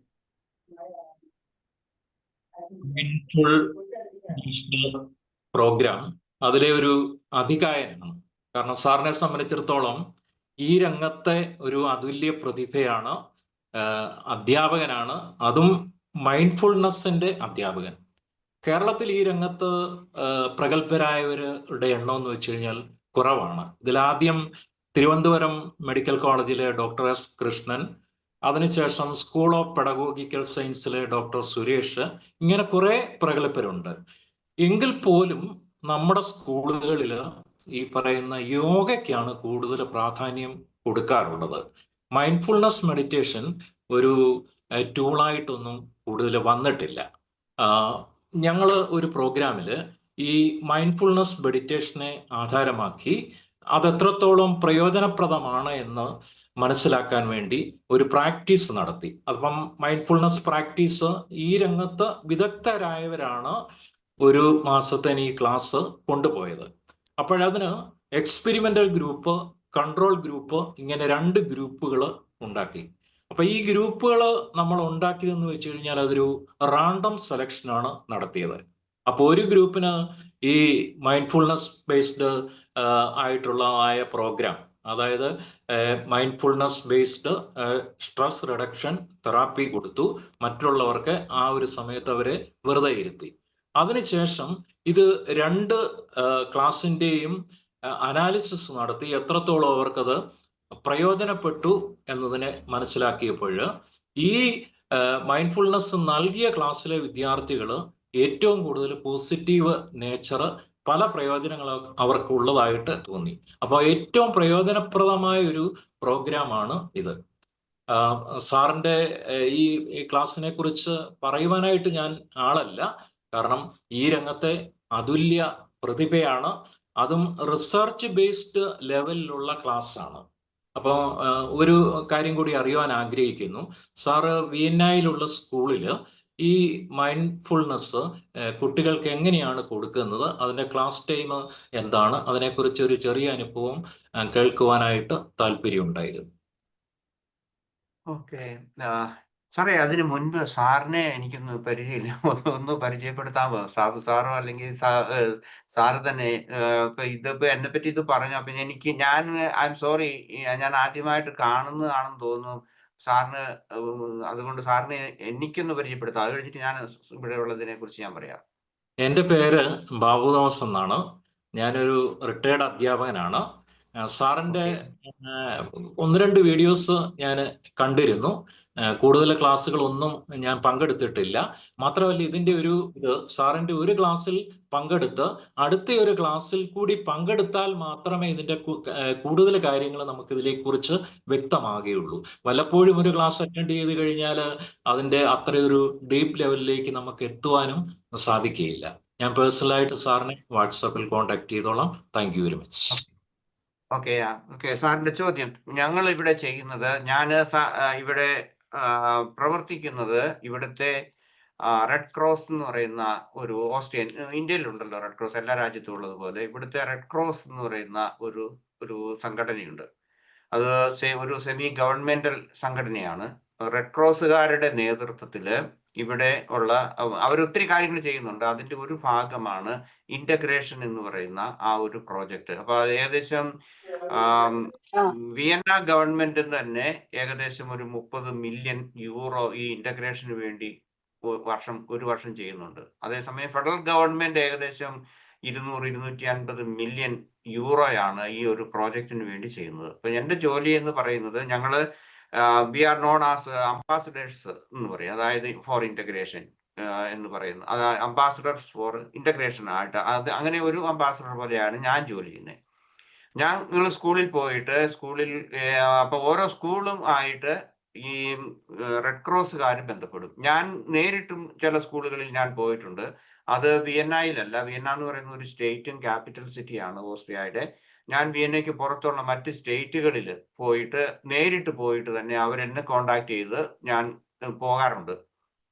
ഞാൻ ചെയ്യുന്നത്, സാധാരണഗതിയിൽ ചെയ്യുന്നത്, ഈ പെട്ടെന്ന് അവിടെ ചെന്നിട്ട് നമുക്ക് മെഡിറ്റേഷനെ കുറിച്ച്, മൈൻഡ്ഫുൾനെസ്സിനെ കുറിച്ച് പറയാൻ സാധിക്കില്ലാത്തതുകൊണ്ട് ആദ്യമായിട്ടൊക്കെ ഒരു ദിവസം ഒരു ഫുൾ ഡേ എന്ന് പറഞ്ഞ പോലെയൊക്കെയാണ് സാധാരണ ഞാൻ പോകുന്നത്. അപ്പൊ ഏകദേശം ഒരു 4-5 മണിക്കൂർ ക്ലാസ് എടുക്കും. ആദ്യമായിട്ട് ഇന്ത്യയെ കുറിച്ചൊക്കെ ഞാൻ ഒരു ചെറിയൊരു ബാക്ക്ഗ്രൗണ്ട് കൊടുക്കും, അതായത് ഇന്ത്യയുടെ കൾച്ചർ. അപ്പൊ അവര് എന്നോട് നേരത്തെ എന്നോട് പറയും കുറച്ച് ക്വസ്റ്റ്യൻസ് ഒക്കെ, അതായത് പിള്ളേർ ചോദിക്കാൻ സാധ്യതയുള്ളൂ. ഉദാഹരണമായിട്ട് ഹോളി കൗ എന്ന് പറയുന്നത് എന്താണ്, വിശുദ്ധ പശു എന്ന് പറഞ്ഞു കഴിഞ്ഞാൽ നമ്മൾ ഈ പശുക്കളെ കുറിച്ചുള്ള നമ്മളുടെ ആ ഇന്ത്യൻ കൾച്ചറിലുള്ളത്. അപ്പം ഗാന്ധി, ഇങ്ങനെയൊക്കെയുള്ള കാര്യങ്ങൾ, അല്ലെങ്കിൽ ഇന്ത്യയുടെ, അല്ലെങ്കിൽ ഇന്ത്യയുടെ എന്നില്ല, ഞാൻ പോകുമ്പോൾ സാധാരണ കേരളത്തിലെ സൗത്ത് ഇന്ത്യൻ ഫുഡിനെ കുറിച്ചൊക്കെ അല്പം സംസാരിക്കും. ഇതൊക്കെ ഒരു 5-10 മിനിറ്റ് ഒക്കെ ഉണ്ടാവുള്ളൂ. അതിനുശേഷം ഞാൻ ഫോർമലായിട്ട് പറഞ്ഞ പോലെ മൈൻഡ്ഫുൾനെസ് ഞാൻ ഇൻട്രൊഡ്യൂസ് ചെയ്യും. ഞാൻ സാധാരണ ഇപ്പൊ ഗതിയിൽ ആദ്യമായിട്ടൊക്കെ ചെല്ലുന്ന സ്കൂളിലാണെന്നുണ്ടെങ്കിൽ സിമ്പിൾ ബ്രീത്തിങ് എക്സസൈസസ് ആണ് ഞാൻ കൊടുക്കുന്നത്. അതുപോലെ ആ ബ്രീത്തിങ് എക്സസൈസ്, അതുപോലെ തന്നെ നമ്മളുടെ ഈ ചുറ്റുപാടുകളെ എങ്ങനെ നമുക്ക് ഇത് ഒബ്സർവ് ചെയ്യാൻ പറ്റും, ലിസണിങ് ടു ദി എൻവയൺമെന്റ്, അല്ലെങ്കിൽ മറ്റ് അതുപോലെ പിന്നെ യുവർ ഓൺ ബ്രെത്ത് അവയർനെസ്, അല്ലെങ്കിൽ ബോഡി അവയർനെസ്, ഇങ്ങനെയൊക്കെ ഉള്ളത് കൊടുക്കാൻ വേണ്ടിയിട്ടാണ് അതാണ് ഞാൻ സാധാരണഗതിയിൽ ചെയ്യുന്നത്. അപ്പൊ ഒരു സ്കൂളിൽ സാധാരണ ചെന്ന് കഴിഞ്ഞ് കഴിഞ്ഞാൽ പിന്നെ അവർക്ക് ഉള്ളത്, ഇവിടെ എല്ലാ സ്കൂളിലും കണ്ടിന്യൂസ് ആയിട്ട് ഞാൻ പോകാറില്ല. അതായത് ഇപ്പോൾ ഒരു ഫോളോ അപ്പ് ആയിട്ട് ഞാൻ സാധാരണ ഞങ്ങൾ ചെയ്യാറില്ല. കാരണം അത് അടുത്ത വേറെ ഏതെങ്കിലും ഒരു അംബാസഡേഴ്സ് എന്ന് പറയുന്നവരാണ് സാധാരണ പോകുന്നത്. അപ്പൊ എൻ്റെ റോള് പ്രധാനമായിട്ടും ഞാൻ മൈൻഡ്ഫുൾനെസ്സിനെ കുറിച്ചാണ് പറയുന്നത്. ഇപ്പൊ ടീച്ചേഴ്സിനെ ഞാൻ കുറെ അവർക്കും വേണ്ടിയിട്ട് ഞാൻ ക്ലാസ് എടുക്കും. അപ്പൊ അവർക്ക് ഓട്ടോണമസ് ഡേയ്സ് ഉണ്ട്. സാറ് ഇപ്പം ബാബു സാറ് ഉള്ളത് കൊണ്ട് എനിക്ക് തോന്നുന്നു നമ്മുടെ നാട്ടിലുണ്ടെന്ന് തോന്നുന്നു. ഓട്ടോണമസ് ഡേ ഉണ്ടാകും ഓരോ സ്കൂളിലും. അങ്ങനെ ഉണ്ടെന്നുണ്ടെങ്കിൽ അവരെന്നെ വിളിക്കും. ചിലപ്പോൾ അവർ നേരിട്ട് എന്നെ വിളിക്കാറുണ്ട്, ചിലപ്പോൾ അവർ ത്രൂ റെഡ് ക്രോസ് വഴിയാണ് വിളിക്കുന്നത്. അപ്പൊ അവിടെ പോയിട്ട് ഞാൻ ടീച്ചേഴ്സിനെ കുറിച്ച് അല്ല ടീച്ചേഴ്സിന് വേണ്ടി like say A mindful school അല്ലെങ്കിൽ എ മൈൻഡ്ഫുൾ ക്ലാസ് റൂം, എങ്ങനെയാണ് അത് ഇത് ചെയ്യുന്നത്, ഒരു ക്ലാസ് റൂം എങ്ങനെയാണ് മൈൻഡ്ഫുൾ ആയിട്ട് നമുക്ക് എടുക്കാൻ പറ്റുന്നത്, മൈൻഡ്ഫുൾ ടീച്ചിങ്, ഇതിനെക്കുറിച്ചൊക്കെ ഞാൻ ക്ലാസ് എടുക്കാറുണ്ട്. വേറൊരു കാര്യമുള്ളത് പറയാനുള്ളത്, ഞാൻ സാധാരണ ഇത് ഞങ്ങളുടെ ഈ ഇവിടുത്തെ മീഡിയം ഓഫ് ഇൻസ്ട്രക്ഷൻ എന്ന് പറയുന്നത് ജർമ്മനാണ്. ഇപ്പൊ ഞാൻ ജർമ്മനിലാണ് എടുക്കുന്നത്. ഈ മധുരൈ എന്താണ് സ്കൂൾ ഓഫ് സൈക്കോളജി എന്ന് പറയുന്ന ഒരു ഇൻസ്റ്റിറ്റ്യൂട്ട്, ഒരു കോളേജ് ഉണ്ട്. അവിടെ ഞാൻ ഇന്ത്യൻ കോളേജ് ഓഫ് സൈക്കോളജി. അത് തന്നെ. അവിടെ ഞാൻ 2-3 മൈൻഡ്ഫുൾനെസ് ബേസ്ഡ് ആയിട്ടുള്ള എഡ്യൂക്കേഷനെ കുറിച്ച് ഞാൻ ക്ലാസ് എടുത്തിട്ടുണ്ട് ഇംഗ്ലീഷില്. ഇത് എത്രയാണ് ഏകദേശം ഇപ്പം സാറിന് ഏകദേശം ഒരു ഐഡിയ കിട്ടിയെന്ന് ഞാൻ കരുതുന്നു. ഈ സാറിനെ കുറിച്ച് ഒരു കാര്യം കൂടെ പറയാനുണ്ട്. സാറേ, പ്രകൃതിയാണ് എൻ്റെ ഗുരു എന്നാണ് ആന്റണി സാർ പറയാറുള്ളത്. ഇപ്പൊ സാറ് എഴുതിയ മനോഹരമായ ഒരു ബുക്കാണിത്, വിസ്പർ ഓഫ് സീസൺസ്, ഋതുമന്ത്രണങ്ങൾ എന്നാണ് മലയാളത്തിൽ. അത് സാർ അത് ജർമ്മൻ ഭാഷയിലേക്ക് മാറ്റിയിട്ടുണ്ട്. ജർമ്മനല്ലേ സാർ ഇത്? ജർമ്മൻ ഉണ്ട്. ഇടതുവശത്തുള്ളത് ജർമ്മന്, വലതുവശത്തുള്ളത് നിങ്ങൾക്ക് അറിയാം ഇംഗ്ലീഷ്. എൻ്റെ ഞാന് സാർ പറഞ്ഞോളൂ. Thank you sir. മലയാളത്തിൽ 2 പുസ്തകങ്ങൾ എഴുതി. ഇല്ല, ഓക്കെ. മലയാളത്തിൽ 2 പുസ്തകങ്ങൾ മലയാളത്തിൽ തന്നെ ഞാൻ പ്രസിദ്ധീകരിച്ചിട്ടുണ്ട്. അത് ഓക്കെ, അതിൽ ഒന്നാണ് ഋതുമന്ത്രണങ്ങൾ, അതാണ് വിസ്പേഴ്സ് ഓഫ് ദി സീസൺസ്, അല്ലെങ്കിൽ മറ്റേ ജർമ്മൻ ഞാൻ എഴുതിയിരിക്കുന്നത്. അതിന്റെ 2 ട്രാൻസ്ലേഷൻ കഴിഞ്ഞു. ഇപ്പൊ ഞാൻ ഫ്രഞ്ചിലേക്കും സ്പാനിഷിലേക്കും ട്രാൻസ്ലേറ്റ് ചെയ്തുകൊണ്ടിരിക്കുകയാണ്. പിന്നെ രണ്ടാമത്തെ പുസ്തകം ത്തിന്റെ പേര് ഒരു സെക്കൻഡ്, ഞാനും പറഞ്ഞു സാറോട് പറഞ്ഞോളാം. അല്ലില്ല, ഞാൻ പറയാം. അതായത് രണ്ടാമത്തെ പുസ്തകം മലയാളത്തിലാണ്, ഒരു ചെറിയ പുസ്തകമാണ്. ഞാൻ ഇവിടെ എന്താണെന്ന് നോക്കട്ടെ, പെട്ടെന്ന് ചോദിച്ചുകൊണ്ട് അത് ഞാൻ പറയാം. ഓക്കെ, ഞാൻ അങ്ങനെ ഒരു പുസ്തകം കൂടി എഴുതിയിട്ടുണ്ട്. അത് കഴിഞ്ഞ ഈ മാർച്ച് 2025 മാർച്ചിലാണ് ഞാൻ അത് റിലീസ് ചെയ്തത്. റോയ് സാറിന്റെ അടുത്ത് ആ പുസ്തകം ഉണ്ടെങ്കിൽ ഒന്ന് പറയാമോ? ഞാൻ പറയാം. ബുക്കിന്റെ പേരെന്ന് പറയൂ. രണ്ടാമത്തെ പുസ്തകം റോയ് സാറിന്റെ അടുത്തുണ്ട്. ആദ്യത്തെ പുസ്തകം ഇതാണ്. മറ്റേത് ഇവിടെ റോയ് സാറുണ്ടോ? റോയ് സാറ് ഞാൻ പറയാം. ആന്തരിക മൗനം നമ്മുടെ അസ്തിത്വ സാരാംശം. യെസ്, അതാണ് രണ്ടാമത്തെ പുസ്തകം. അതായത് ഇന്നർ സൈലൻസിനെ കുറിച്ചാണ് പൂർണ്ണമായിട്ടും. എങ്ങനെയാണ് നമുക്ക് ആന്തരിക മൗനം എന്താണ്, എന്തിനാണ്, അല്ലെങ്കിൽ അത് എങ്ങനെ നമുക്ക് പ്രാപിക്കാം, ഇങ്ങനെയുള്ളത് മൈൻഡ്ഫുൾനെസ്സിനെ ബേസ് ചെയ്തിട്ടുള്ളതാണ്. പിന്നെ അതിനകത്ത് 5 ഗൈഡഡ് മെഡിറ്റേഷൻ കൂടിയുണ്ട്. അതായത് ഇന്നിപ്പോ നിങ്ങൾ ശ്രദ്ധിച്ചെങ്കിൽ ആ ഗൈഡഡ് മെഡിറ്റേഷൻ 5 എണ്ണം കൂടി അതിനകത്തുണ്ട്. അപ്പൊ അതിപ്പം മെഡിറ്റേഷൻ പഠിക്കണമെന്നുള്ളവർക്ക്, ഈ ആന്തരിക മൗനത്തെ കുറിച്ച് വായിക്കുകയും പഠിക്കുകയൊക്കെ ചെയ്യുന്നവർക്ക് തന്നെത്താൻ പ്രാക്ടീസ് ചെയ്യത്തക്ക രീതിയിലുള്ള 5 ഗൈഡഡ് മെഡിറ്റേഷനും അതിനകത്തുണ്ട്. 2025 അത് പ്രസിദ്ധീകരിച്ചത്, ഈ കഴിഞ്ഞ മാർച്ചിൽ. ഓഡിയോ ബുക്ക് ഉണ്ടോ അതിന്റെ? ഇല്ല, ഓഡിയോ ബുക്ക് ഇല്ല. ബുക്ക് അയച്ചു തരാം. ബുക്ക് കേരളത്തിൽ അവൈലബിൾ ആണ്. നിങ്ങൾക്ക് ഇങ്ങനെയുള്ള ഗൈഡഡ് മെഡിറ്റേഷൻ ഓഡിയോ ബുക്ക് ആയിട്ട് ചെയ്യുമ്പോഴാണ് കൂടുതൽ എഫക്റ്റീവ് വരിക. വായിക്കുമ്പോൾ നമുക്ക് ഗൈഡഡ് മെഡിറ്റേഷൻ ഫോളോ ചെയ്യാൻ പറ്റില്ലല്ലോ. Okay, I understand. പക്ഷെ എനിക്ക് ഇതെല്ലാം കൂടെ ടെക്നിക്കലായിട്ട് ചെയ്യാൻ അതും ഞാൻ ഇവിടെ സാറിന്റെ ക്ലാസ്സുകള് നമ്മുടെ ക്ലാസ്സിൽ തന്നെ അതിനകത്ത് എല്ലാത്തിനും ഗൈഡഡ് മെഡിറ്റേഷൻ 135 എണ്ണത്തിലും ഈ പറയുന്ന പോലെ ഗൈഡഡ് മെഡിറ്റേഷൻ ഉണ്ട്. അത് ഏത് ടോപ്പിക്കാണോ എടുക്കുന്നത് ആ ടോപ്പിക്കുമായി ബന്ധപ്പെട്ട് തന്നെയാണ് ഗൈഡഡ് മെഡിറ്റേഷൻ സാധാരണ വരുന്നത്. നമ്മൾ യൂട്യൂബ് എടുത്ത് കഴിയുമ്പോൾ എൻ്റെ ചാനൽ എടുത്തു കഴിഞ്ഞാൽ നോക്കിയുണ്ട് കുറെ. സാറ് ഒരു പുസ്തകം റിസൺമെന്റിനെ ആർക്കെങ്കിലും പറ്റിയിട്ട് മേടിക്കണമെന്ന് ഒരു ആഗ്രഹമുണ്ടെങ്കിൽ സാബു ടോപ്പിക് സാറിനെ കോണ്ടാക്ട് ചെയ്താൽ ചെയ്താൽ നന്നായിരുന്നു. എന്റെ നമ്പറുണ്ട്, അല്ലെങ്കിൽ ഞാൻ ഡീറ്റെയിൽസ് തരാം. യാ നാട്ടിൽ അവൈലബിൾ ആണ്. സാബു സാർ റിസൺമെന്റിനെ പറ്റിയിട്ട് ഒരു സബ്ജക്ട് ടോപ്പിക് എടുത്താൽ വലിയ സാർ ഉപകാരമായിരുന്നു. എന്നെ നേരിട്ട് വിളിച്ചോളൂ, എന്നെ നേരിട്ട് വിളിക്കും. Sure sure sir. നമ്മളെ യൂട്യൂബ് എടുത്ത് കഴിയുമ്പോൾ ഒന്ന് ശ്രദ്ധിച്ചാൽ മതി, ഞാൻ പറഞ്ഞുതരാം എങ്ങനെ ചെയ്യുന്നത്. യൂട്യൂബ് എടുത്ത് കഴിയുമ്പോൾ നമുക്ക് ഓക്കെ ഇതുപോലെ സർ. യൂട്യൂബ് ചാനൽ കാണാം. ഇതിന് യെസ് സർ. പ്ലേലിസ്റ്റ് എന്ന് പറഞ്ഞൊരു ഓപ്ഷൻ ഉണ്ട്, പ്ലേലിസ്റ്റ്. ഡൺ ഈ സർ. പ്ലേലിസ്റ്റ് എടുത്തു കഴിഞ്ഞാൽ ഇപ്പോൾ നമ്മൾ കോട്ടയം KCTA ഇട്ടിട്ടുണ്ട്, അതുപോലെ ഓരോന്നും ഇട്ടിട്ടുണ്ട്. അതിൻ്റെ അകത്ത് എനിക്ക് തോന്നുന്നു മൈൻഡ്ഫുൾനെസ് എന്ന് പറയുന്ന life style by Antony Puthamparackal. അതുപോലെ തന്നെ സാറിൻ്റെ മാത്രം 136 എണ്ണവും, എന്നുവെച്ചാൽ ഇന്നത്തെ 137ാമത്തെയാണ്. ഇത് ടോട്ടൽ മൈൻഡ്ഫുൾനെസ് ആണ്, ഇത് സാറിൻ്റെ മാത്രമാണ്. അപ്പോൾ നിങ്ങൾക്ക് ഇത് ആക്സസ് ചെയ്യാൻ പറ്റും. ജസ്റ്റ് യൂട്യൂബിലൂടെ ഒന്ന് കയറിപ്പോയാൽ മാത്രം മതി. സോ ഓക്കെ, വേറെ ഇനി ആർക്കെങ്കിലും എന്തെങ്കിലും പറയാനുണ്ടെങ്കിൽ പറയും. കുഞ്ഞോയ് മാസ്റ്റർ അൺമ്യൂട്ട് ചെയ്തിട്ടുണ്ട്, എന്തെങ്കിലും ഉണ്ടോ പറയൂ. Antony sir thank U. ഈ സാറ് പോയി പറഞ്ഞ പുസ്തകം അവൈലബിൾ ആണ്, ആരാ പ്രസിദ്ധീകരിക്കുന്നത് സർ? അത് പ്രസിദ്ധീകരിച്ചിരിക്കുന്നത് ആലപ്പുഴയുള്ള ഒരു സ്കൂൾ ഓഫ് ലൈഫ് സ്കിൽസ് എന്ന് പറയുന്ന ഒരു എന്താണ് ഇതുപോലെയുള്ള മെന്റൽ ഹെൽത്ത് ഇതുപോലെയുള്ള ഒരു ഹോളിസ്റ്റിക് ആയിട്ടുള്ള ഒരു സ്കൂളാണ്. സ്കൂൾ എന്ന് പറഞ്ഞാൽ ഒരു അസോസിയേഷൻ അല്ലെങ്കിൽ ഗ്രൂപ്പാണ്. അവരാണ് അത് രണ്ടും പ്രസിദ്ധീകരിച്ചിട്ടുള്ളത്. ഇവിടെ ഇല്ല, അല്ല സോറി, ഞാൻ ഇവിടെ ഇല്ലെന്ന് പറയാൻ നിങ്ങൾക്ക് അത് നാട്ടില് ഒരു വാട്സപ്പ് അല്ലെങ്കിൽ എന്താണ് ഗൂഗിൾ പേയ്മെന്റ് നമ്പർ ഉണ്ട്. സാർ എന്നെ വിളിച്ചാൽ മതി, ഞാൻ അറേഞ്ച് തരാം. No problem. സാറിനോട് താല്പര്യമുള്ളവർ എന്നോട് പറഞ്ഞാൽ മതി, ഞാൻ ഒക്കെ അറേഞ്ച് ചെയ്ത് തരാം കേട്ടോ. Thank you sir. സോ അപ്പോൾ ഇന്ന് നമുക്ക് സന്തോഷത്തോടെ സെൽഫ് ട്രസ്റ്റുമായിട്ട് വീട്ടിൽ പോവാം. മാക്സിമം പവർഫുള്ളായി നമുക്ക് നമ്മളെ ജോർജ് സാറും കൂടെ വന്നു. പറയൂ ജോർജ് സാറാണ് അവസാനം പറഞ്ഞത്. Thank you Sabu sir. Anil സാറെ വീണ്ടും ഒരിക്കൽ കൂടി കാണാൻ കഴിഞ്ഞാൽ അതിയായ സന്തോഷം. മൈൻഡ്ഫുൾനെസ്സിന്റെ ക്ലാസ്സുകൾ ഇതേപോലെ നമ്മൾ ഷെയർ ചെയ്തിട്ടുള്ള ചില വ്യക്തികളൊക്കെ അതേക്കുറിച്ച് എത്ര ഇതായിട്ടാണ് പറയുന്നത്. ഇത്രത്തോളം ഉണ്ടെന്ന് നമുക്ക് തോന്നിപ്പോയിട്ടില്ല പലപ്പോഴും. കാരണം എപ്പോഴും കാണുന്നതുകൊണ്ട് കേൾക്കുന്നതുകൊണ്ടായിരിക്കും അവർ. പക്ഷെ മറക്കാത്ത ഓർമ്മകളാണ് അതിൽ നിറഞ്ഞിരിക്കുന്നത്. Thank you sir, thank you so much. വീണ്ടും കാണാം. Thank you. സോ അപ്പോൾ ബാബു തോമസ് സാറ് എന്നെ പറ്റി അത് പറഞ്ഞപ്പോൾ ഞാൻ അത്ഭുതപ്പെട്ടു പോയി. കാരണം നമ്മുടെ ചാനലിൽ കൂടെ തന്നെ സാറ് കണ്ടിട്ടുണ്ട്. അതുകൊണ്ട് അപ്പം വീണ്ടും നമുക്ക് നാളെ വൈകുന്നേരം വീണ്ടും മെമ്മറി ആൻഡ് മെന്റൽ ഹെൽത്തിന്റെ തലത്തിൽ കാണാം. ആന്റണി സാറിന്റെ ക്ലാസ് ഇനി അടുത്ത മാസം ബുധനാഴ്ച, ഇതുപോലത്തെ ബുധനാഴ്ചകളിലായിരിക്കും. ഏതെങ്കിലും ഒരു ബുധനാഴ്ച, മിക്കവാറും ആദ്യത്തെ ബുധനാഴ്ചയാണ്. ഇത് നമ്മളൊന്ന് എക്സ്റ്റെൻഡ് ചെയ്തതാണ്. So Antony sir, once again thank you very much. ഒത്തിരി പേരെ പരിചയപ്പെടാൻ സാധിച്ചു. എല്ലാവർക്കും നന്ദി. അതുപോലെ തന്നെ ശുഭരാത്രി. Okay, good night. Good night. Okay, bye by.